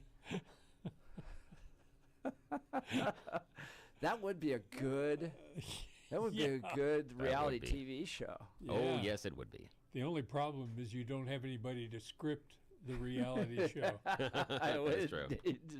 Wouldn't need to be. And we were talking a little bit earlier about the Tate brothers and masculinity and femininity, and our poet laureate here has a poem specifically on women and their driving. Drivers. Women drivers. Yeah. Oh, my gosh. This is going to be a fun one. While driving to my office in the morning rush hour haze, a woman driver passed me, and I was just amazed. Her left hand's on the steering wheel. She's leaning to her right, staring in the mirror. It was quite a funny sight as she fiddled with her makeup while driving 65. But then she swerved into my lane. I'm lucky I survived. I quickly put my seatbelt on and gave the wheel a jerk. That's when I dropped my donut and the chocolate stained my shirt. I needed both hands on the wheel. It made me drop my cell. It splashed into my coffee cup, and I began to yell, "Hot coffee, hot, hot coffee," running down my thigh. That's when I got pulled over, Judge, and she's the reason why. Love that. That is a really good one. Oh, that's wonderful. What did you think of the IHOP event, Jeff Hildebrandt? You had some good pancake poems for us. Yeah, they were kind of flat. Were you the one that wrote Kyle Clark's piece? Did you hear it? No. You didn't hear it? I don't write for Kyle Clark. Well, it sounds like it. Here, listen to the first part of this. Oh, sorry. This is live radio, you know. Jumping on Bill here. Like many families, the Colorado Republican Party tends to have its fights and meltdowns in public. Today, one faction of the party served another faction of the party with a lawsuit at an IHOP restaurant. As diners in Greenwood Village enjoyed the breakfast faves combo, the house scramble, and the pancake of the month, one candidate for the Colorado GOP chair dropped a double stack of litigation on the plate of a rival. This You're still better. You're He's better good. poet. You ought to have him on. Right. Somebody in his staff is writing. But you had better You had better poetry. At well, IHOP thank you. Thank you very much. Kyle could provide that story. And they had better pancakes. Yes, that's right. That's right. So you got some poems around Gunsmoke Legends. Well, I tell you what. This one is, it's called Gunsmoke Legends, and it's adapted from another poem. The other poem was called Cowboy Legends, and I'm pretty proud of it because it's the one that I performed when I was on tour in mainland China. What? Wow. Doing cowboy poetry in China? Yeah. Yes. As a matter of fact, part of the Great American Cowboy Concert Tour, we were invited by the Chinese government to come over and do cowboy music and cowboy poetry in Beijing, Shanghai. We also did the first acoustic concert that was ever held on top of the Great Wall of China while we were up there. Anyway, I was the MC, and which kind of put a kink in the poetry because I do a line and then somebody would read it in Chinese. And I'm thinking, really? Does that rhyme? No, I don't know. Anyway, so I imagine they have do they eat cattle over in China? They eat beef? Eat a lot of chicken and fish. Chicken and fish? Yeah. But the problem with that, I could not wait to get back into the States to have some real Chinese food. It is not the same. That's exactly right. You know, when it looks back at you, no, take the head off, okay? Anyway, this is called Gunsmoke Legends. They were cowboy legends from their hats to their boots. They could ride like the wind. They could rope and could shoot. And we'd visit Dodge City on Saturday nights to cheer as Matt Dillon would fight for the rights of any lost soul who wandered that way, and we dreamed that we'd do the same thing someday. Matt Dillon, Chester, Festus, and Newly, Doc and Miss Kitty, we all loved you truly. But the good guys are gone. What's left us today are heroes whose morals and feet are of clay. So I guess if young cowpokes are going to learn how to respect one another, we've got to start now, to teach them there's value in all that God's made, to show love and compassion, not anger and hate. The young ones need heroes to learn what to do. So saddle up, pard, 'cause that hero's you. I love it. That is cool. I love it. And That's you the have, idea. in addition to that, the son of the Gunsmoke Legends. Or no, is that Tumbleweeds? Sons of the Tumbleweeds. So, but is it Tumbleweeds and then Sons of Tumbleweeds? Yeah. I got that wrong. All right. Yeah. Tumbleweeds. Okay, Tumbleweeds. You may know a guy by the name of Bob Nolan. I don't. Who started Sons of the Pioneers. Okay. With Roy Rogers was in the Sons of the Pioneers. And by the way, when they first started, they called themselves the Pioneers. And they toured the country radio stations. And finally, one DJ at a radio station said, "You guys cannot be pioneers. You're not that old. You must be like Sons of the Pioneers." Bingo, light came on. That was their name from then on. Anyway, Bob Nolan sang of tumbleweeds just drifting across the plains. And even now when cowboys sing, you'll hear that same refrain. I think about those tumbleweeds just tumbling to and fro, always changing their direction with how the wind will blow. The tumbleweed just tumbles because it's broken free. It has no roots to hold it back. It's dead as dead can be. And in that song, a cowboy was drifting that way too. He had no firm foundation that he could hold on to. And there are times we all can be like tumbling tumbleweeds, just blown in all directions by self-centeredness and greed. When we don't have living water or feed on God's own word, we're like that drifting tumbleweed, of that I am assured. But there is hope for tumbleweeds. Don't take this truth for granted. God's the gardener of our soul, and we can be replanted. That's so good. Well done. Thank you. I feel built like a tumbleweed sometime in my life. Well, I can understand that with to be rooted back in Christ. The gardener across the glass there. Yes. Some instead of a gardener would necessarily call me a winnower, but that's something totally different. Yes. Yeah. Yeah. I got to tell you, I haven't seen Bill this active on the X's or on the text. This is fun. on the text messages. Yeah. You are all in. You are getting into some real debates over and there's some stuff that we're doing, not even on the air. I mean, there's some stuff that we've gotten into that are a little bit more in depth than the stuff that we did on the air this morning. That's because, again, we're having the conversation. There are going to be multiple levels of conversation. If the person has the time to engage, text in, Bill will debate with you. And as long as and you engage, as an adult. We can agree to disagree, and we can respect each other's opinions and go back and forth and have the conversation. Absolutely. We get into the name calling, or like the dude that called in earlier and hoped that I die. That's fine. I mean, you want to behave like a sixth grader? Okay, we've got a couple of those texts. Some people, like at Eric Manning, the list of things that he texts me in the morning, the things that come out, I mean, it is ridiculous sometimes. But, he wants to engage that way. That's fine. But, we can engage different ways. I mean, it's... What was it this morning? This was one from Eric, but I'm going to replace the things that he said that were the curse words. Wow, Billy, you smurf head. This is a free country, you smurf. You can't tell anyone what you do, you smurf. You're smurfing insane, dude. Even think that. Wow. And that's just one of like the 7 I got this morning. Oh, man. There's another one here that says, from Eric Manning, I'm broke, ugly, and a bunch of other stuff, and smurfing crazy and angry, and smurf yourself. And I mean, wow. It's, again. But that's, that's the stuff that he does when he's in private. Okay. Can't call the station, but that's okay. All right. Calm down. For those who are out in the world, in the real world, as opposed to showbiz here. I want you to understand, Billy is having pancake withdrawal from Wednesday. Yes, my diabetes is acting up again. It's coming down. Yes.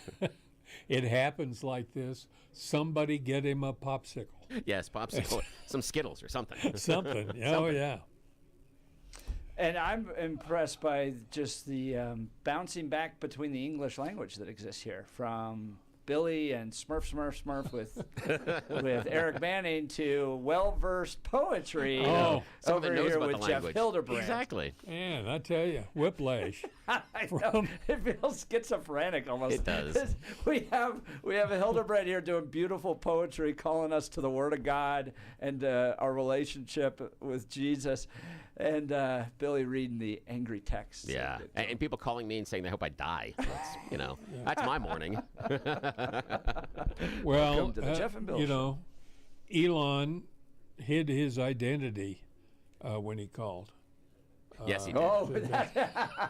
He used that clever voice masking he's used in other things, where he's pretended to be other people commenting on how smart Elon is on his own X, on his own Twitter. That he's done that. He's gone out there and he's interacted in these groups with people, and he defends himself, and he does it with a voice modifier. Yeah.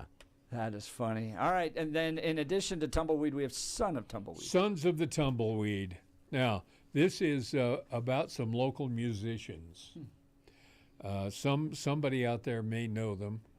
If you don't, that's okay. They sang of ring-tailed ponies and riding for the brand, and I could almost smell the campfire when I heard their cowboy band. There was Guitar Bill and Fiddlin' John and friends of the Double B, and all who heard 'em sang along with these sons of the tumbleweed. When Johnny would play fiddle, it was hearing history, and I swore the music came from back in 1883, when a cowboy and his lady would dance Virginia's reel, or waltz away the evening, waiting for a kiss to steal. And when Guitar Bill was picking, you would watch his fingers fly. It would sound like cattle running and ghost riders in the sky. I could feel the morning misting on the Colorado slopes, see the sunset on the prairie with the deer and antelopes. I sure do miss old Guitar Bill and his sidekick Fiddlin' John. Their music still stirs memories of good times that are gone, like the time the crowd grew silent as they sang the old puncher's prayer, and the thunderous ovations from the folks who joined me there. But I realize that times have changed in, so many ways, and yet there's still some comfort in reliving the good old days. I love it. That gets me excited for summer here in Colorado, and summer nights and rodeos and all that good stuff. Yeah, Jeff loves the rodeos. That was great, Jeff Hildebrand. Well, we're going to continue. Radios. Love them radios, boy. Yes. Get out there and ride that Billy. But all the descriptions you had in that one, that was beautiful. I took my mind to the best part of living in Colorado, which is summertime. And shoveling up after the horse. That's right. All right, we're going to continue with Jeff Hildebrand as we wrap up this week. You're listening to the Jeff and Bill Show. This is Denver's Talk Leader, News Talk 710 KNUS.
Welcome back to the Jeff and Bill Show. Bill, the weather this weekend is going to be amazing. Oh, yeah, it is. High today 67.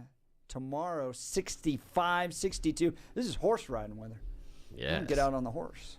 Oh, this is. And I got a tractor coming on Monday. I'm very excited. I get to do you my guys little did ranch. tractor driving thingies. Yeah, took my wife and put her in a skid steer. It was fun to watch her driving around. Big smile on her face. She was having a ball.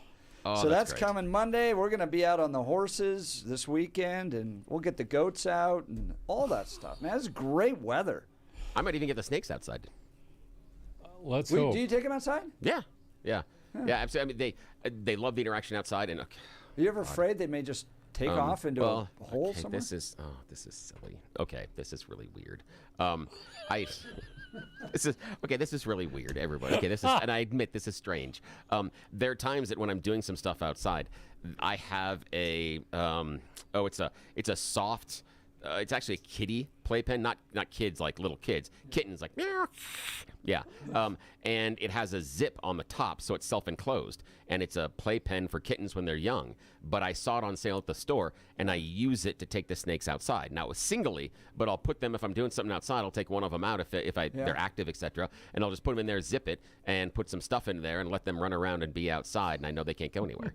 Yes, although... Do they, like, going outside for a snake, is it all about the scents and the smells and the sunlight and all that stuff, right? And it's an entirely new environment with a whole bunch of different enrichment and experiences.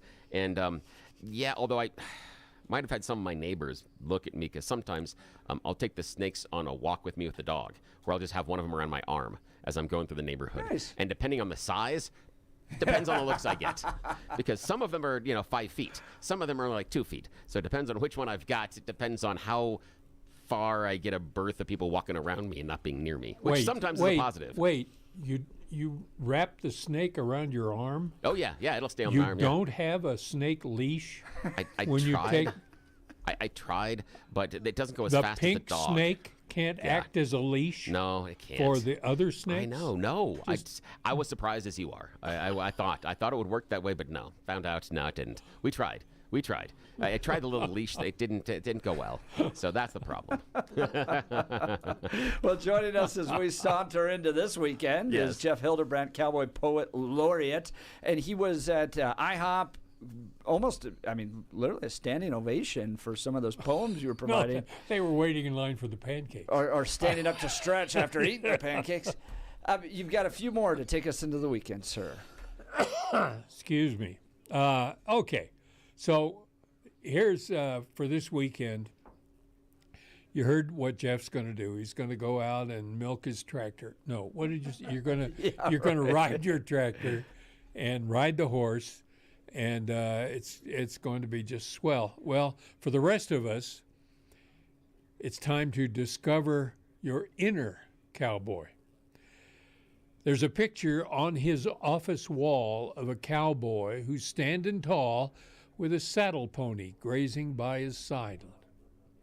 The background on her computer screen is of a Texas cattle queen riding through the rolling hills with pride. They're not the most idyllic scenes. The grass and brush are brown, not green. But to those indoors, they have a raw appeal. They're true-life snapshots of the West, and the caption on them says it best. Discover how your inner cowboy feels. In his mind, he feels the autumn chill, in the breeze that blows from off the hill, where the cattle he is tending stop to graze. The clouds foretell a change of weather. She hears the creak of saddle leather and feels the freshness from the morning haze. They're lost inside this Western art, which brings a calming to their heart, releasing stress that grips them like a vice. The picture brings a sweet release. Their inner cowboy is at peace, and that, my friend, is worth near any price. You know, I'm at a point now where I just close my eyes and listen. Yeah. I enjoy. It's just such a way where with my words. mind so goes. nice. Because I haven't read these poems before, so I'm hearing them for the very first time. So you just let your mind go. Where now, if you're driving, don't do that. But for all of our listeners But if you have out a Tesla, there, close I'm your just eyes. kidding. Yeah. Yeah, that's the thing is that I find myself doing that too. Is it's a Yeah. moment of introspection, of letting Jeff paint my imagination, of letting his words Yes. draw out the colors, the scene, the scenario, because it is so individualistic. And the scene that I draw in my head, I'm sure is different than the one that Jeff's drawing in his head. And I'm sure it's the one that's different than Jeff Hildebrandt when he was creating it. But that's the beauty inside of this art, that it is universal, but it is also incredibly individual. It's something that is incredibly unique. And he has a gift. And I'm glad that he gets to share it with us every week. I think we've got one more to wrap us up here, right, sir? Okay. I don't know. I'm still lost inside my brain and going in different directions. All right, this is a picture. You can close your eyes on this one and visualize it. And it's actually one long sentence, but I'm going to have to breathe. His Stetson cast a shadow on the red print bandana round the collar of his starched Sears and Roebuck shirt with the snap pockets that's tucked into his pressed blue Levi's, held up by a hand-tooled belt with his shiny silver best all-around trophy buckle that reflects the points on his highly polished Tony Lamas with the 2-inch heels, and Jingle Bob spurs that clink each time he takes a step. I guess he ain't staying in the bunkhouse tonight. That's a good one on a Friday night.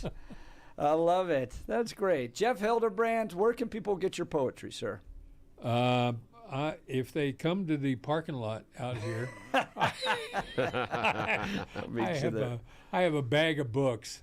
Yeah, you can find them on Amazon, right? Amazon. Amazon, Jeff Hildebrandt, Cowboy Poetry. We get so many demands for this. So I think we got to create a part of our website to put these up there on.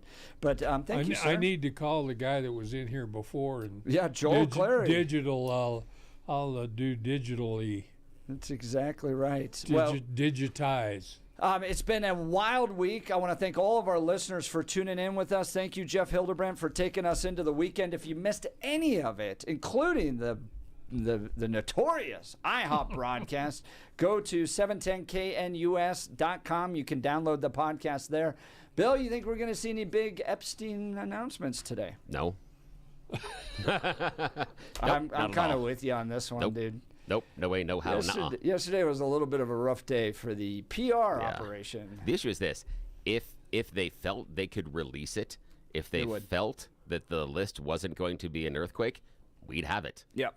The fact that it has not been released tells you everything. And if we do get it, it's going to be severely redacted because all the names that you want to see will be the ones blacked out. That's how this is going to work. Yep. Yeah, I'm going to be watching that. So when we come back next week, we're going to be on top of that stuff, plus all the firings, what's happening with Noah. Goodness gracious, there's a lot of news to be covering. Plus, Mike Johnston next week's before Congress. Yes. Wow. So it's who knows? See how he does. Maybe there's be a Jeff and Bill road trip. Maybe Did you we see should how do much that. on lawyers he's spending to prepare for this? Oh no. $2 million. What? Yes. Dude, should have called me. I could do it in 30 minutes with him. Bad money spent. We'll be back next week to cover all of it. Don't miss great shows this week, including Pete Boyles, John Caldera, and Mike Boyle. You're listening to The Jeff and Bill Show. This is Denver's talk leader. We are News Talk 710 KNUS.